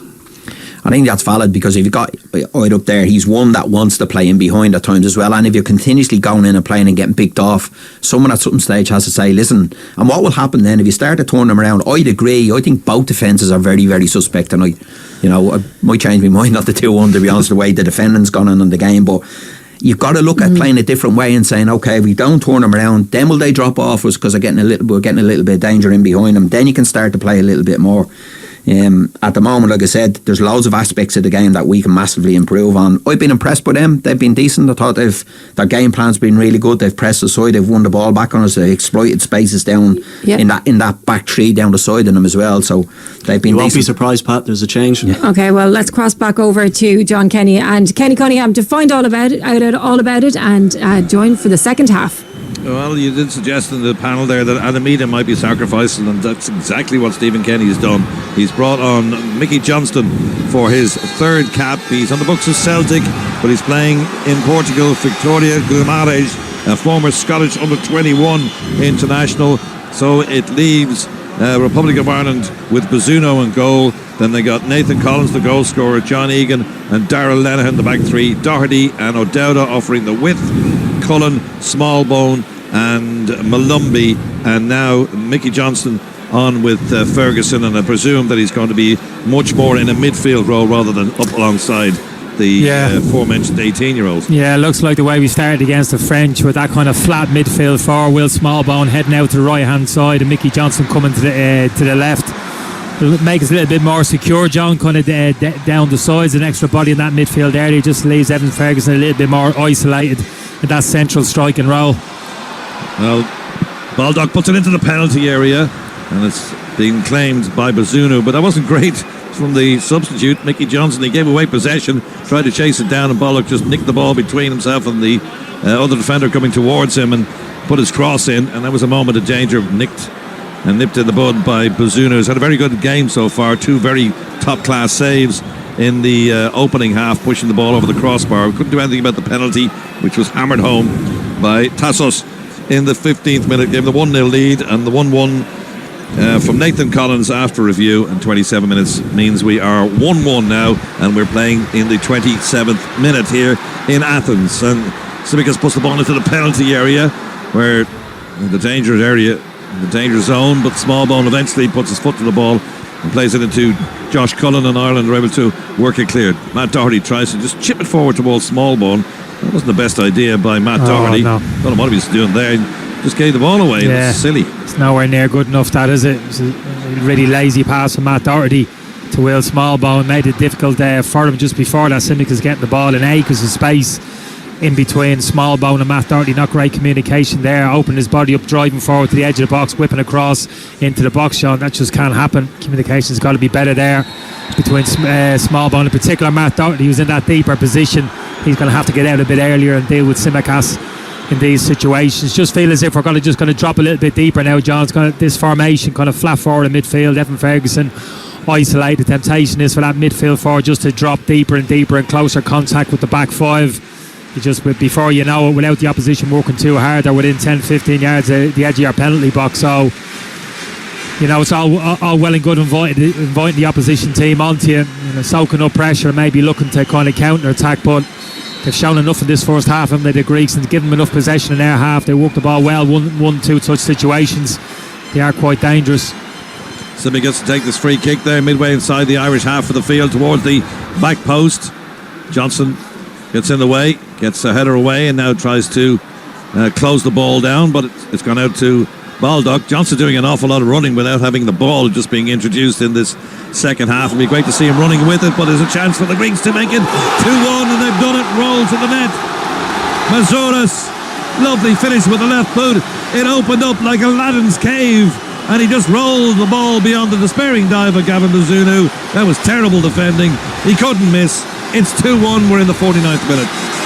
Yeah, it kind of happened once already, John. A couple of minutes ago, little nutmeg pass down this right hand side, got the Greeks inside their penalty box. It's kind of deja vu moment yet again. Didn't seem a huge amount of danger. It's like a 3v3 situation. The ball gets put through Mickey Johnson's legs. It's Callum O'Dowda again, just gets done by Mazouras, just spins in behind him, doesn't sense the danger. Callum O'Dowda quickly enough, he's wrong side, and then we're in a really difficult position. Mazouras in possession, his head's up, ball on his left foot, just opens his body, just guides it inside that back post. No criticism of Gavin Bazunu there. I think it was Tassos, the captain, wasn't it, who played the little reverse pass in behind from Mazouras. It's wonderful, clever football. Spoke about their 1-2 touch pass has been quite impressive, John. We can always pick it apart from a defensive point of view, and Callum Dowd's been caught a little bit. We mentioned the first half, balls over the top, not quite seeing danger, and again there it's clever play from Mazouras, looking to get it short, then spinning in behind, and Callum O'Dowd doesn't quite recognise the danger quickly enough and gets done. It might have been considered an own goal if it wasn't going into the net, but Collins stuck a leg out and diverted it in, but I think it's going to be Mazouras' goal in the 49th minute, the one that separates the sides now. And sadly, the Republic of Ireland supporters away to our left-hand side have gone quiet. They were singing Cranberry Zombie, few red bellies in there as well, having been on the beach in the warm heat today, celebrating a 1-1 draw at half-time. But now all the work to do again, and Johnson gets his first touch, and now he's got the ball at his feet. He's an exciting player, Johnson. He sweeps it out that far side. And Ireland have it with Doherty. Doherty on the edge of the penalty area, placing the small bone. There's options here. Doherty! Oh, if he just let a ball run across his feet. Behind him was Jason Malumbi with the simplest of tap-ins, and he decided to go for goal himself, and he missed it. Yeah, I'd even say take a touch. That was a great switch of play for Mickey Johnson. Small ball high up the pitch, and Matt Doherty anticipates the knockdown from Tsimikas, lends it to Will Smallbone. It's a great reverse pass into Matt Doherty. I know what you're saying, John. If he leaves it, Jason Malumbi's coming on, so I think he could have had a touch himself. He's looked at the empty shot on first time. I think it was a Greek defender behind him. There's nobody within 5 yards, and he can have a touch there, steady himself, and then get a shot on target. Well, it shows what Johnson can do. There was a terrific ball out there, out to Smallbone. And once he gets his ball at his feet, he'll have an eye on Johnson. The way he can run at defenders is absolutely brilliant. Smallbone, this will be the man of the match for me. Not Smallbone, but Baldrock, who's coming up that right-hand side, and he's had a really good game coming up from left back. And I think he's been the man of the match so far. He's caused all sorts of problems down that side for Ireland, and O'Dowda in particular. Yeah, and a lot of responsibility on Mickey Johnson as well. We know what type of player he is, lovely little dribbler, attacking player, but he's going to have a certain amount of defensive responsibility for the reasons that you're talking about. John Baldock's been flying up and down majority of the game so far. He's going to have to track those runs, can't constantly just pass them on to Callum O'Dowd, who's got his work cut out with Mazouras higher up the pitch. So again, working together as a unit, them two, just as Smallbone and Matt Doherty are going to have to do from a defensive point of view on the other side of the pitch. But 2-1 down now, John. Can't always be talking about defensive structures. Got to get ourselves back into the game. But that was encouraging. Big switch of play and getting ourselves a little 2v1 situation with Smallbone and Matt Doherty against Tsimikas. O'Dowda trying to battle for the ball, and a foul. on Malumbi. So free kick for the Republic of Ireland just down below us. Greece, we know, the European champions from 2004 in Portugal, but not a big crowd here. The stadium holds 32,000, and interesting to hear what the newspaper reporters had said, that there's more important things to be doing on a Friday night rather than going watch the Greek international side. We're going to get a couple of substitutions, and McLean is going to come on for his 99th international. Smallbone is coming off. Jason Knight is going to replace him. The man from Derby, the 22-year-old, earning his 19th cap. So he's on, and no surprise really to see Callum O'Dowd being withdrawn because he's had a torrid night out there by James McLean, suggested it in the first half. Congratulations, James McLean. One short of a century, 99 caps, 11 goals, the 34-year-old from Wigan. So 3 substitutions for the Republic of Ireland in the second half. And here's one of them. Johnson can run at a player. I'd love to see him do it. Cullen plays it out the far side to Doherty, who's gone into a, looks like a central role, but he's actually going to dip outside to that right-hand side again and collected. Got a bit of a mullet of a haircut these days as Matt Doherty. Plays it to Josh Cullen, out to Malumbi, tries to reverse ball in towards Johnson. Now it's McLean powering forward. Takes it away from the captain, Tessos, and plays it inside to Johnson. This is where Johnson's good, the ball at his feet. Tried to just play it inside. Didn't quite come off towards Jason Knight. Flicked off a player's boot, and it's gone back to Vlachodimos in the Greek goal. Yeah, must have been a little bit surprised to see Smallbone come off at the expense of Jason Knight. Big fan of Jason Knight in terms of his energy, John, box to box, and he'll certainly arrive in the opposition penalty box, no doubt about that. But I thought Smallbone was probably our pick of the bunch up until he was kind of taken off. Had some good moments in the game, obviously linked up for the opening Irish goal, and has looked quite confident when he's had possession of the ball, which hasn't been an awful lot. So a little bit surprised at that one maybe, but certainly Jason Knight will give us a huge amount of energy, and obviously James McLean, like for like replacement there from Callum O'Dowd, hasn't had the greatest of nights. We've spoken about that already, so hopefully James can give us a bit of penetration down the left hand side and a bit of delivery into the box from high up the pitch. Game on Friday night special, and it is Greeks who lead by 2-1 this Friday night, wherever you are. Hope you're enjoying the commentary and the coverage. If not the results so far, James McLean looking for a bit of a movement ahead of him, decides to lay it back to Darragh Lenihan. Here's the goal scorer, Nathan Collins. 2 goals for his country now. Scored a terrific goal against Ukraine and then arrived late for the equaliser here and just overcarried the ball there and got a little nick in the ball off his foot, unfortunately out from the Republic of Ireland's point of view for a throw on the far side to Greece. Yeah, we want to see more of that. He's more than capable, John, isn't he? Nathan Collins in those situations, driving forward from that defensive unit into midfield, drawing opposition players towards him, getting his head up and breaking the lines with his passing and finding Irish players in space. That's going to be an important facet to our game, the remaining kind of 35 minutes of this game. Well, these two are separated by just 3 places in the FIFA World Rankings. The boys in green, 49th, and Greece 3 places further back in 52nd. Here's their goal scorer. The second goal scorer just floats one into the penalty area. Not the greatest of passes by Mazouras, the goal scorer, and easy in the end for Bazuna, who just clutches it out of the night sky. 56 minutes coming up to now.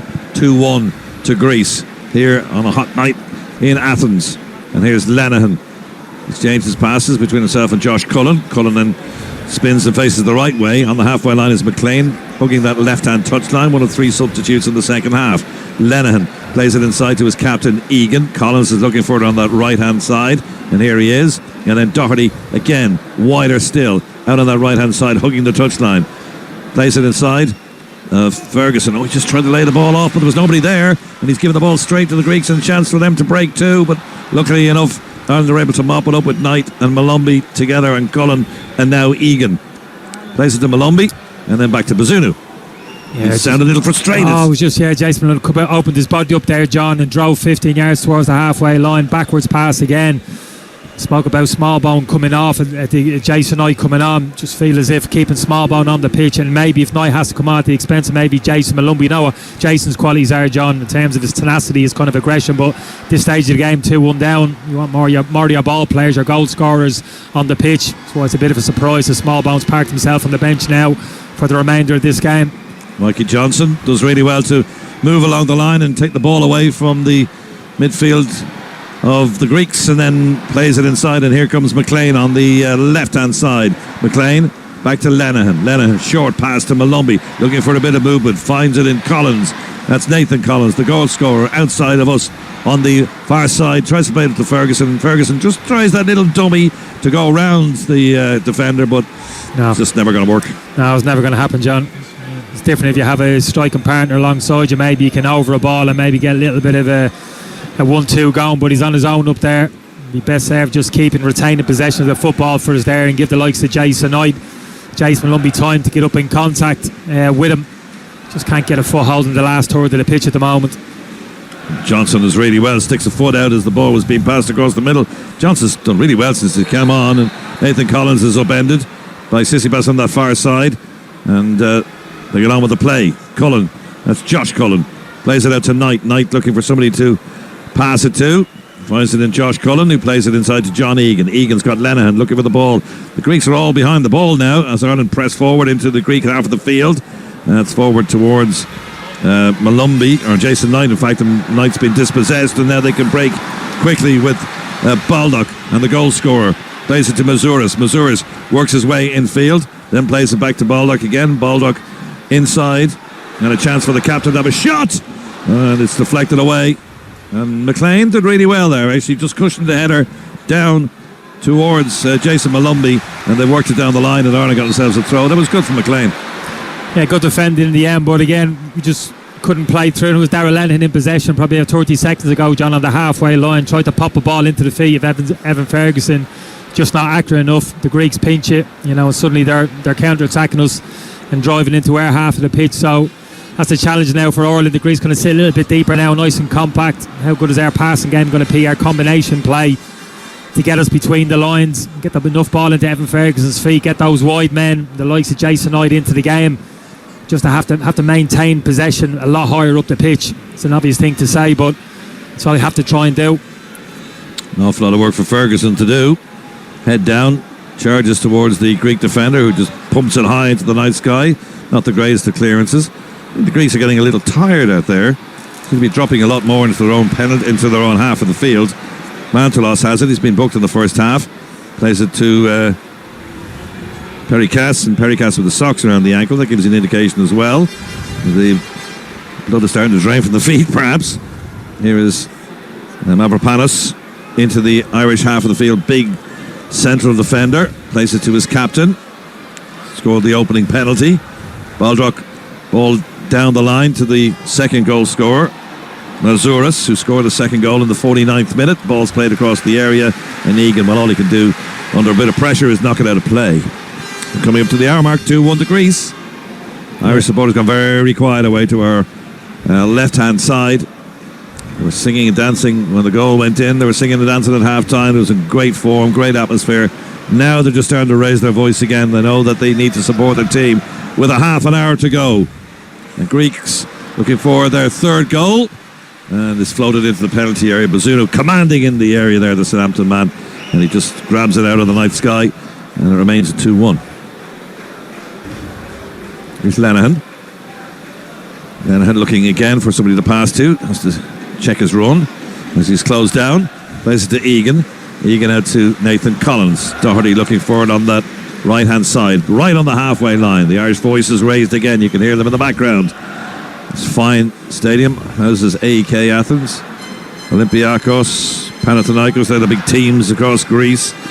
Big rivalry as well, but soccer's not the biggest one here in Athens. It's basketball. We saw it last night, didn't we? We were coming home, having get something to eat, and we didn't see a basketball game last night. We didn't see the game, but we saw the aftermath of it. The amount of bikes around and tuning as the horns and everything. It was a wonderful sight, I must say. But it was for basketball and not for football. Amazing to think that this is a team that actually won a European Championships. We haven't come in an arse's roar winning it ourselves.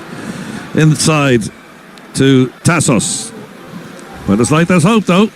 Tassos knocks it back to Mavropanos and out the far side to the man who's seen a lot of the ball, Tsimikas, in the first half, but seen little of it now in the second. 61 and a half minutes gone here in Athens.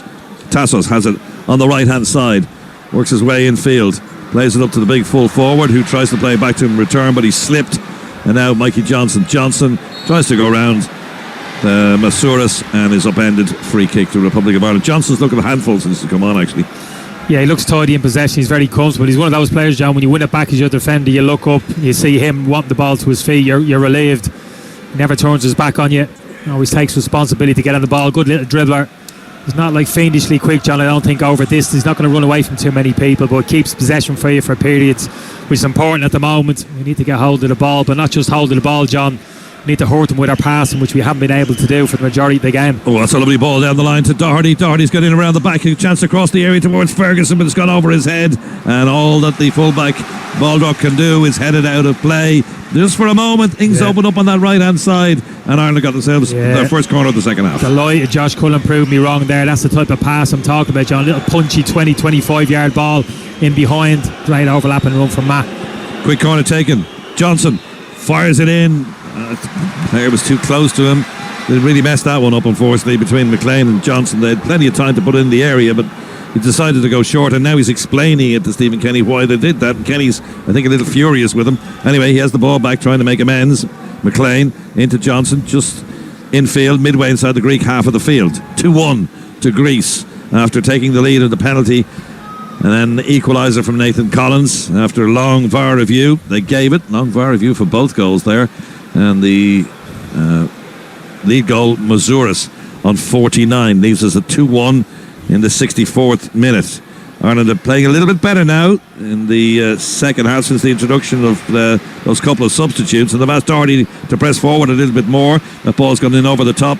Doherty trying to take the ball away from Tsimikas, but he's too experienced for that. He just sees the ball out of play, goal kick.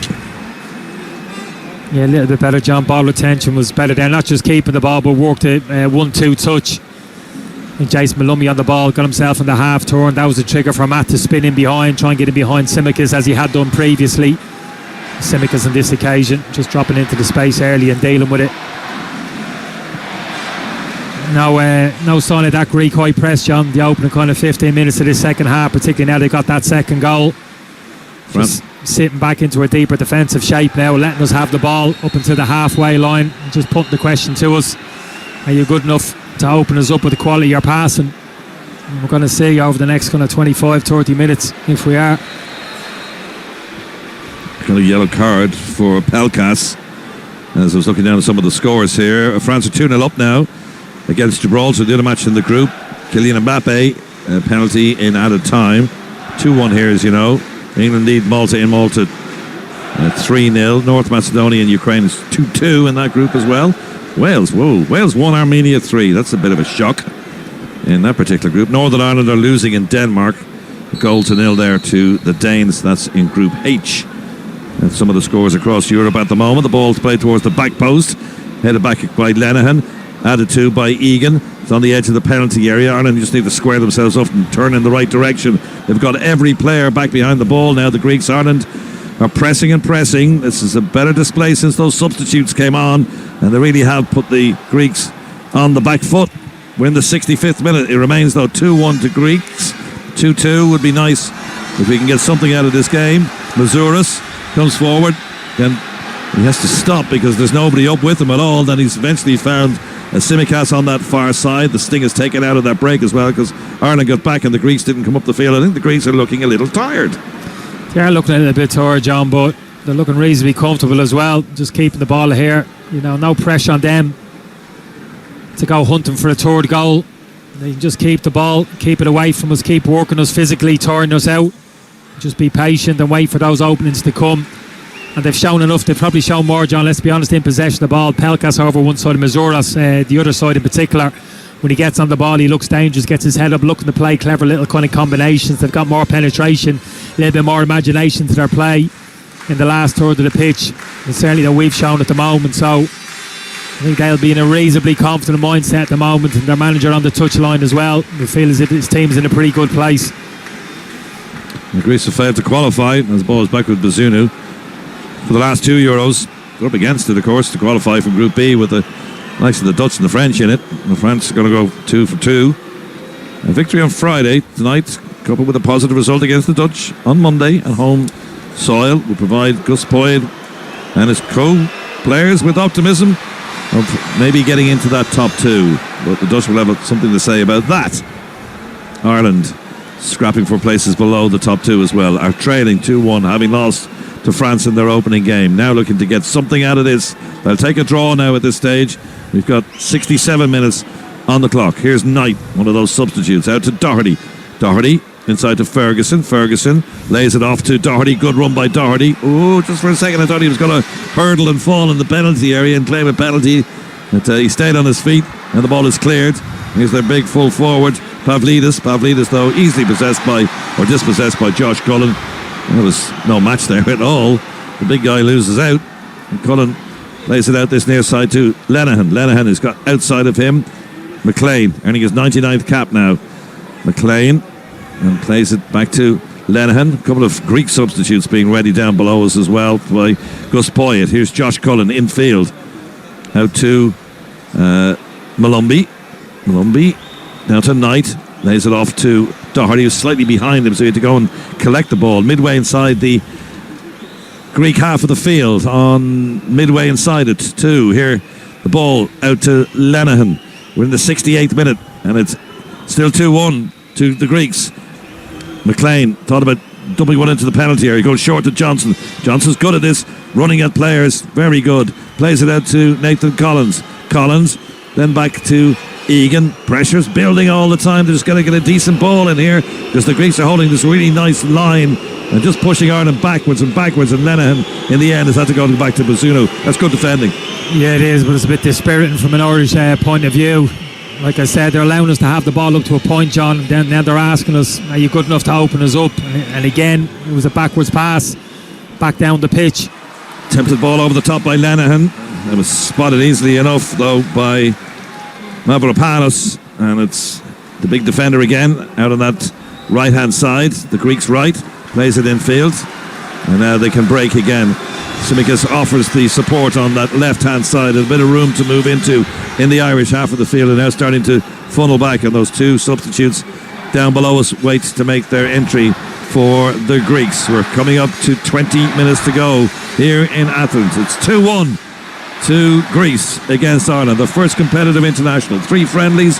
The Greeks have won all 3. Back to their playmaker Kourbelis to the captain, to the goal scorer, and this is Hatsidakos, and he plays it out to fellow defender Baldrock on that right hand side. Plenty of room to just pass it inside to Mazouras, and now Ireland's defence is being asked the question as well. And can they stand up? And fairness to James McLean, he does his job really well, and he aims himself at his side a throw. That's the difference between, I suppose, McLean and O'Dowd's performance so far. McLean's been good in defence.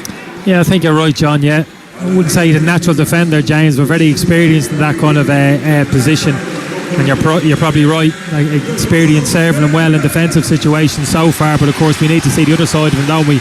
Need to get him on the ball higher up the pitch, maybe 1v1 situations against Mazouras or Baldock. He's played very well. He's very quick, actually. Baldock won't be easy to get the better of him, John, in 1v1 situations. So a few little quandaries out there from an Irish point of view. In some respects, John, this is where you want the 2 central strikers on the pitch when the opposition team is dropping off and letting you have the ball. And as a midfielder or a defender, you're looking up and looking to hit a target high up the pitch. You've only got Evan Ferguson now as that lone kind of central striker. It means you have to work the ball into those midfield areas, work a few little more combinations to get the ball higher up the pitch. It's been a little bit of a struggle for us in that respect. I'll give you those substitutions now in a second, because Darragh Lenihan has the ball as he pumps it high into the nice guide up towards Ferguson. Beaten to the punch here easily though, but it's gone straight to the feet of McLean. Now Johnson, bit of running room ahead of him on the left hand side, does a little step over, fires out a nice ball to McLean. Can he get a decent ball in? He can, to Doherty at the back post. Here's a chance for Collins, who shouts. Great save, Vlachodimos. Well, what a build-up play that was from Ireland. Pity the ball was so central from Nathan Collins' shot. That would have been a wonderful goal from Ireland's point of view. Johnson created, crossed by McLean, nearly finished to the back of the net. Yeah, you said it, John, though. Cross and open play. Haven't seen too much of that. That's what James done, just hopeful and really to the back post. Ball bounced to Nathan Collins. What a strike from the edge of the box. Couldn't have struck it any sweeter. Just 1 or 2 yards the other side of the goalkeeper. That was in, but it's still in the Greek penalty area, and eventually now they're going to get it clear. So the 2 substitutes, as the Greek captain goes to ground, And is the referee going to give a yellow card here? No, he isn't. So it's Fontanas, who plays the club football in Turkey. The 30-year-old has come on for his 26th cap. And Glaukomakis of Atlanta United in the United States, the 26-year-old, is on for his 14th cap. And they've withdrawn their big striker, Pavlidis and Pelkas. Both have gone off. And that's their two substitutions so far in the second half. No surprise, Pavlidis, who's really struggling physically, John, wasn't he? Last kind of 10 minutes there. Couldn't get him off kind of quick enough. But that was encouraging, John, down the left-hand side. Spoke about James McLean defensively, kind of been quite aggressive, but that's where we want to see him for the remainder of the game. Driving him down the side of the 18-yard box, putting good delivery into the box and all, and committing players in there, which we did. Get something out of this game, I feel. Just got to believe in themselves. They have equal standings, pretty much, only 3 places between them in the FIFA World Rankings, so that suggests that it's going to be a tight contest, and so it's proved so far. Ireland weren't great in the first half, a bit better in the second half with the substitutions on. Now a ball over the top for Giacomakis to chase, but he's beaten to it, and now Ireland can build once again with Lenihan. Lenihan, one of all the players wearing black armbands today. It's a minute silence for the victims of the recent boat tragedy off Greece. Terrible tragedy. 80 people died, and there was 100 children on that boat as well. A dreadful thing that happened there. So a minute silence for that as the ball's played forward. And it was a good save. I have to give him a credit. Vlachodimos, you would expect him to make that save, as the old adage as well, but it was coming at him at pace. Yeah, it was a good run from Jason Knight, looking to get the ball into his feet from Matt Doherty, then spinning down the side, John, into the channel. Just slightly overhit from Matt. That's what we want to see from Jason, getting himself high up the pitch. Out to Masouras, scorer of the second goal. Masouras left footed, fancies this one. Well, they're going to have to fetch that now from down the road. Terrible finish. Not as good as his goal.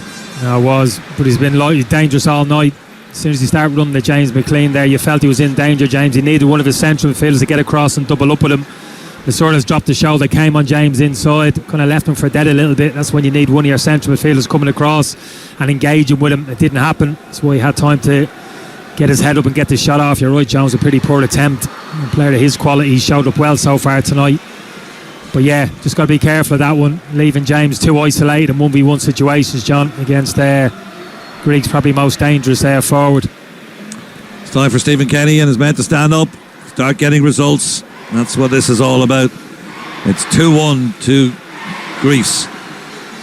McLean, oh, brilliant from McLean. Took out 2 players with a back heel right down below us here. That was fantastic from James McLean. I haven't seen anything like that from a long time. And there's boos as one of the players is down for Greece, but Ireland do not have to stop the play, and neither does the referee, and he's decided not to. So for the moment, it's 11 against 10. Ireland could take advantage here if they just let Corbalis roll around in agony on the ground. Knight puts it into the penalty area, and Vlachodimos drops on the ball on the edge of his 6-yard box. And now he's probably just going to kick the ball out of play, or is he? The referee's going to stop the play. But there's no need to. There's absolutely no need to stop the play there. And guess who's getting involved? James McLean having a word with the opposition captain there. Yeah, but he's right, James McLean. No obligation to kick the ball out there. None. Normal knock, it's just a knock, that's it. Unless it's a head injury, you play on. It's a good play from Ireland, John. Again, we worked the ball down the right hand side. Jason Knight put a wonderful ball into the 6-yard box there from a wide area. Just again, not getting enough bodies in there. Evan Ferguson was the only one trying to arrive inside the box. That's a yellow for James McLean. You could actually say that before he was on the pitch. And Tassos has also got a yellow card for just a bit of retaliation between himself and James McLean. Referee just trying to take the sting out of that, and Corbalis is making everything he possibly can about that injury. Didn't look to be too much, but it was a lovely little ball that he just played between the 2 players, and in an attempt to get the ball he just twisted his ankle and fell over. So McLean's perfectly entitled to play on. Referee's going to hop the ball, is he? Yep. I'll give it straight to the Greek goalkeeper, Vlachodimos. Plays for Benfica.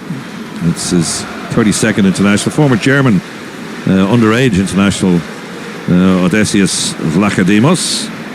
Just the one big save for him to make in this game. And that was the shot from Nathan Collins, pile driver from the edge of the area. 77 minutes. It's 2-1 to Greece and an offside. And Ireland just need to give the Greeks one or two difficulties in their own penalty area in the last couple of minutes to get something out of this game.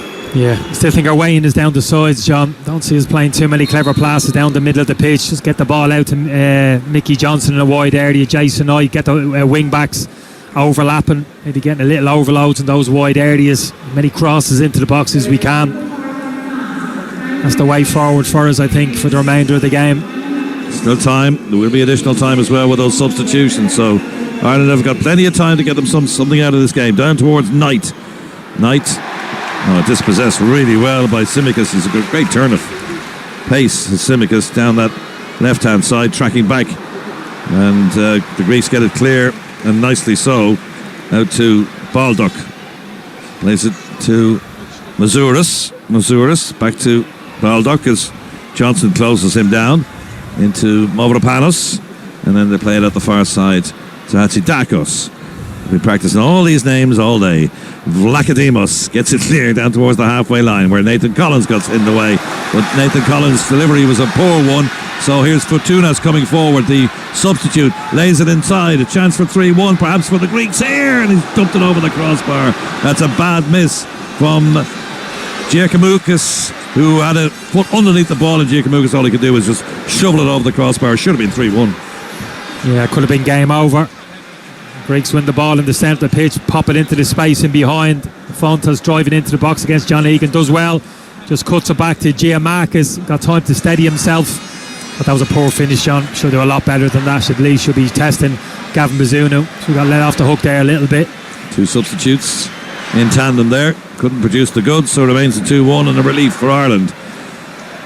78 minutes now. We've got 12 to go plus added time. 2-1 to Greeks. Knight jumping in the air with Tsoumakis on that far side, just on the halfway line. Played back to Mavropanos, and in turn to George Baldock. Baldock's had a terrific game, and he goes to ground. The combination of James McLean and Mickey Johnston, referee, wants nothing to do with that, so Ireland can get the ball back. And here's Egan, Josh Cullen, little room to move into the Greek half of the field before he just stops and actually plays it inside to Malumbi.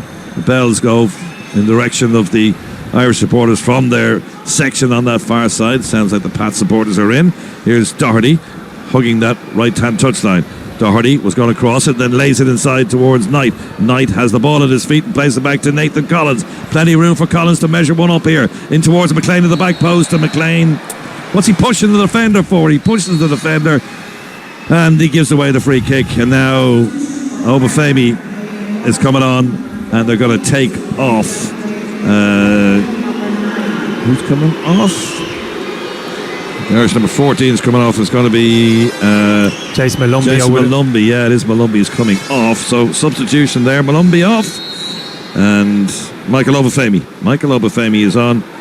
The 22-year-old now playing with Burnley. He's got 2 goals for his Republic of Ireland in his previous 9 internationals.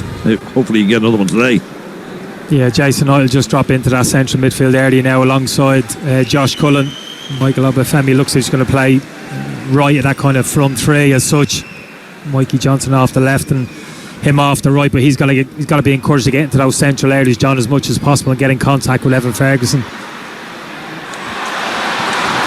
That's nice play by Mantelos inside the Irish half of the field.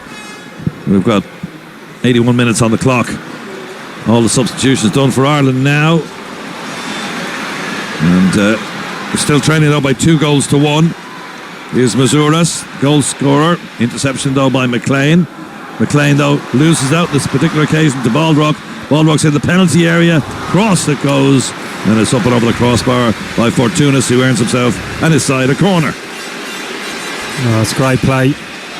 Again down the right hand side from Greece. I think it's Baldock, John, isn't it? It's really clever. Just knocks James McLean off balance. He's trying to clear the ball, drives into the penalty box. Little cut back. It's a great block. And Nathan Collins just throwing himself in front of the ball. Baldock looks absolutely out on his feet, but he's giving everything for his country tonight. Substitution. Here's Tsimikas to take it. It's a good one. To the edge of the 6-yard box, but headed away by Matt Doherty, picked up by the captain, who's got the option of either putting it out of play, which is exactly what he's done, but in the wrong direction. He's just trying to play it back to his goalkeeper, but overhit it, and Ireland have got a fortuitous corner. Now, can they make something of it with 8 minutes to go? Tassos, under no pressure, just shot it out of play from the halfway line, and it gives Irish supporters a bit of a boost. Yeah, give Mikey Johnson a bit of credit. Didn't make it easy for him, putting pressure on him. John kind of panicked him a little bit into taking the back pass on the half volley, putting a bit more pace on it, forced the corner kick. Johnson's taking his time. The last time they got a corner out this left-hand side, it was a short one between Johnson and McLean, and Stephen Kenny wasn't happy with it, so they're going to leave it to Mikey Johnson to take this now. Johnston with a green laser on his shirt, seems to ignore that now and just is going to take it in swinger towards the back post, headed back in his general direction again, but it was a good strong header, but under absolutely no pressure. It's gone out for an Irish throw though. McLean wants to take this quickly, gives it short to Johnston. Johnston's got McLean behind him but plays it infield, better position I think. Lenihan out to Doherty back to Lenihan again. Oh, Lenihan's lost the possession. That's poor possession given up to Giacomakis, and eventually it goes back to Bazunu, and I tell you, he was a lucky boy there. It was lucky the fact he took the shot on John from 50 yards out. Giacomakis could have drove towards the edge of the penalty box, 1v1 situation against Darragh Lenihan, and really let us off the hook there. Don't know what he was thinking there. Anyway, here's Michael Obafemi in the penalty area. Obafemi is there in the corner. Good little dribbling run from the right hand side, and again the Irish supporters in front of him raise their voices, hoping to get something out of this, and it's going to be James McLean who's going to trot out to that right hand side. Good little run, and they got a corner. Yeah, it was a good little run, John, you're right. Speak about passing all the time, little combinations, sometimes just about beating your man in 1v1 situations and committing them. That's what he tried to do there, Obafemi. Mikey Johnson's going to make a nuisance of himself by standing in front of the goalkeeper. 84 minutes, remains 2-1 to the home side. This ball is going to come swinging in, left-footed from James McLean. It's too high though, it's way too high, and it's going to drift out of play despite what Nathan Collins tried to do. In fact, Collins I think may have kept it in play, but all he could do was hook it out for a goal kick. That's a waste, James, come on, do better than that. Yeah, no, that's just apologising there, James, to Nathan Collins. Like you said, John, we got some decent height there in the box. We can force a few corner kicks. Just got underneath it there, totally overhit, unfortunately. Some big moments, John, you feel in terms of our position in the group, potential of qualification in the next kind of 10 minutes, 2-1 down, a bit of hammer blow, back-to-back defeats, opening 2 games of the competition. Really important, you feel, as if we salvage something from this game, the last remainder of it. Got to dig deep, the Irish players now. It's not easy physically, they're out on their feet. Just got to find a little bit something between now and the end of the game, a bit of moment of quality. Still 2-1, and the captain has it deep inside the Irish half of the field. 3-0 to France incidentally in that other game in the group now, so they're going to win that quite handily. England are 4-0 up in Malta. Here it's 2-1. 86. What can Ireland do? What can they get out of the last couple of minutes? Mikey Johnston and McLean, who've actually worked quite well in tandem since they've come on, get the ball back for Ireland. This ball's back with Bazunu. Bazunu's made some fine saves in this game as well, and particularly in the first half. Up to Michael Obafemi. He's beaten to the punch though by Tsimikas, and he puts it out of play, throw to Ireland on the halfway line. Doherty takes it quickly. Martin, lovely little tip over by Martin Obafemi, or Michael Obafemi I should say, into James McLean. McLean in turn to Knight, a little deep, out to Doherty. Doherty inside to Knight. Oh, it's a poor ball to Josh Cullen, wasn't even looking at it, clipped off his heels, but McLean picks it up behind him. All the Greek players again sitting deep behind the ball. Rather like a Gaelic football match, everybody's just standing in front of the ball now. Here's Knight. Knight just, he didn't really look at where he was hitting that ball as well, and in the end trying to get the ball back he commits the foul, and I think another waste. Yeah, too narrow, John. He could have thrown a blanket over most of our players there, 10 yards inside their half the pitch. The only player offering was a bit out, it was actually Nathan Collins, trying to get down the right hand side. Both wingers had come on the inside. Even James McLean had drifted into a very kind of narrow position. That's exactly where you want opposition players. If you're the Greeks, you don't want to get stretched across the pitch. Just making it a little bit too easy on that occasion. Need to keep the width in the team. Michael Obafemi, Mikey Johnson spoke about before, the wing backs really stretch them across the pitch, move the ball quickly. France, of course, will go 3 for 3 and a goal difference of 8 if it stays that way.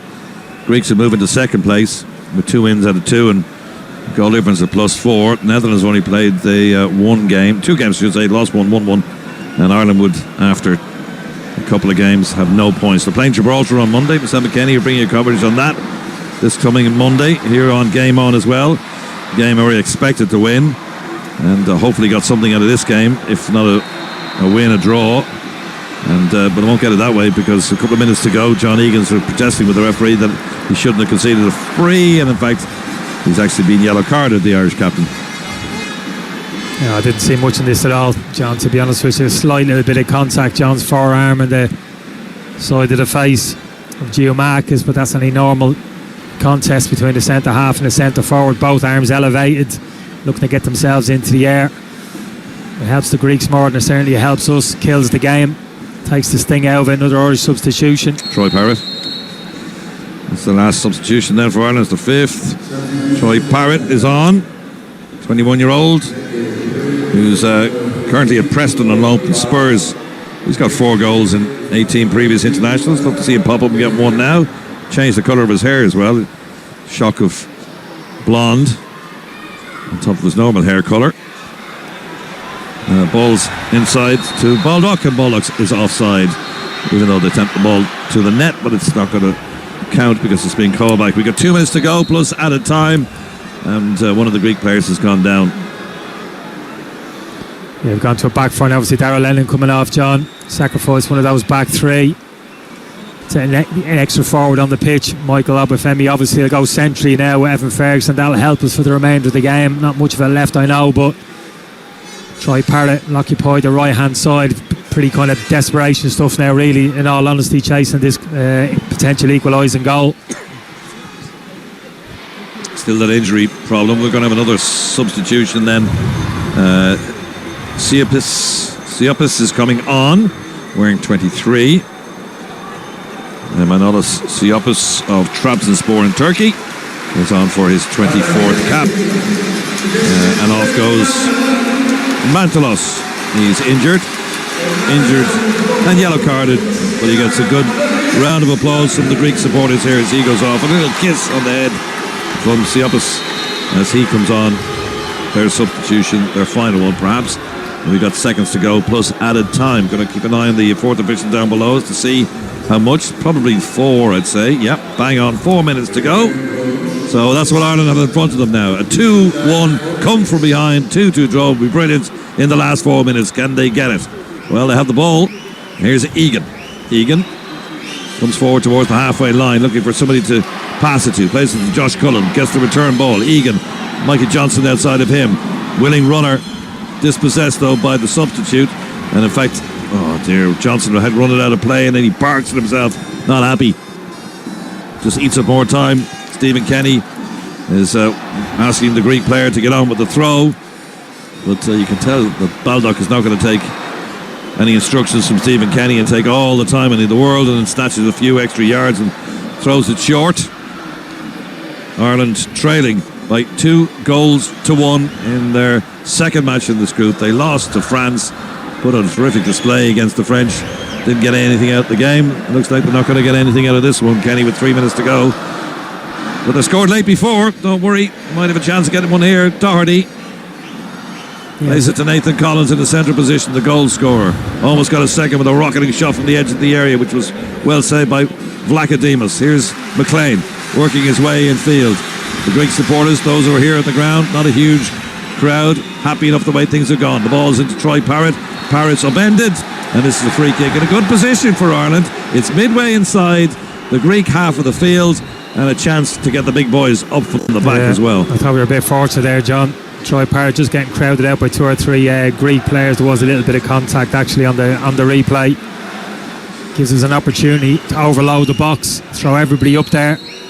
Just a decent delivery now Mikey Johnson looks as if he's going to take responsibility to put it into a decent area, John. That's it. Gus Poyet comes and starts whistling at his players as Johnson plays it towards the back post. Egan heads it across goal. Nathan Collins has got his back to goal. Shots come in from Doherty and he just couldn't beat Lacademos, who dived to his left and stopped the ball, and I think it may have nicked off a defender as well, and that's what stopped the ball going to the back of the net. It could have been 2-2. Instead it stays 2-1.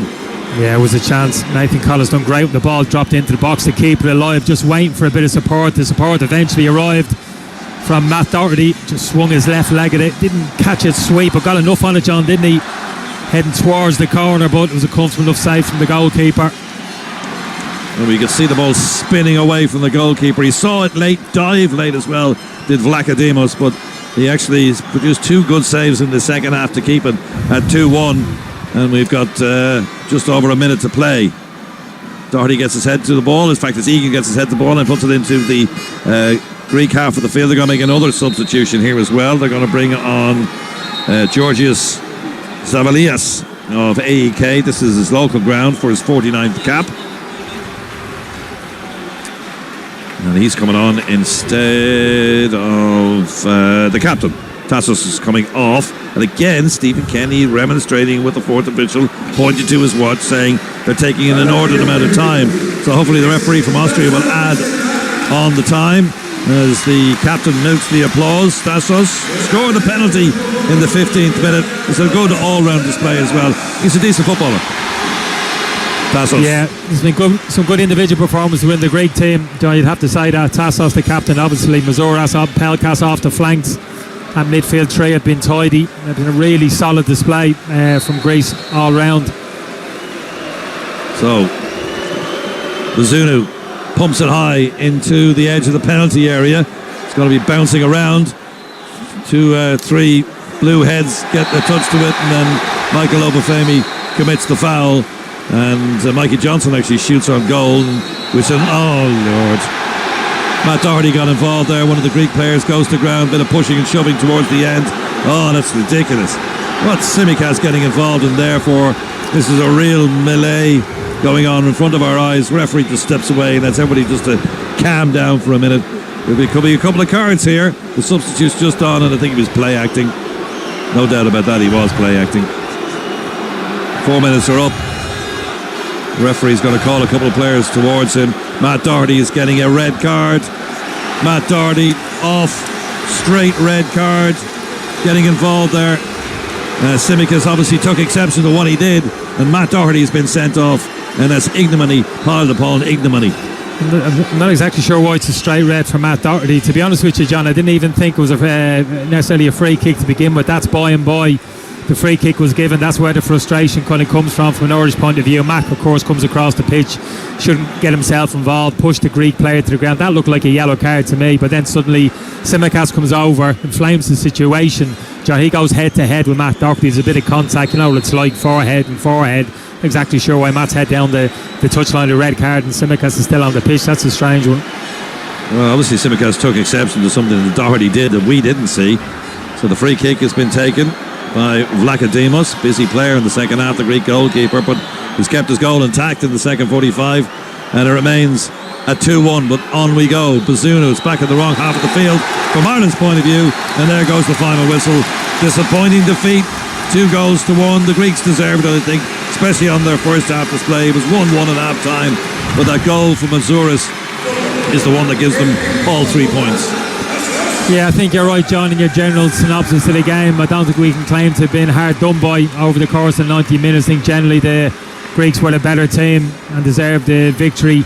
It wasn't a particularly impressive Irish performance. You could argue mitigating the circumstances in terms of the nature of the game when it came about in the season, etc. Physically, mentally, a big challenge for the players coming onto the pitch tonight. Obviously plenty of heart there, as you would expect, but didn't really function, John. I didn't think tonight, in and out possession of the football. Looked a little bit loose defensively, couldn't get our passing game going. I was pleased to see 2 centre forwards on the pitch at the start of the game. Couldn't get the ball into them, John. Just couldn't get them involved in the game. And then it started the second half where you're thinking, well, we can get a little bit better. A couple of changes maybe at half time, not so much in personnel. Then we flip it back to a midfield forward and a lone central striker at the start of the second half. I think that gave the impetus a little bit to the Greeks, to be honest with you, to the start of that second half. they got the second goal, and to be honest with you, it was reasonably comfortable for them after that. We kind of huffed and puffed. Manager made a lot of substitutions, changed the formation a couple of times, but nothing seemed to work. In all honesty, it just didn't happen for us tonight at all. Matt Doherty was actually ushered off the pitch by Keith Andrews as he was heading towards the Austrian referee, obviously questioning why he was sent off. And James McLean brings the Irish players kind of half-heartedly across the pitch to get the applause, but you can see Nathan Collins slamming the ball to the turf. He's bitterly disappointed. His second goal for Ireland, not good enough, and Ireland lose by 2-1. Hope you've enjoyed our coverage from Athens. It's heading towards midnight here. We're trying to get a taxi out of here. It's going to be fun, I'd say. But anyway, the Irish supporters applaud the efforts of the Irish team, but all in vain, I'm afraid. It's finished here in Athens in victory for the home side. Greece 2, Republic of Ireland 1.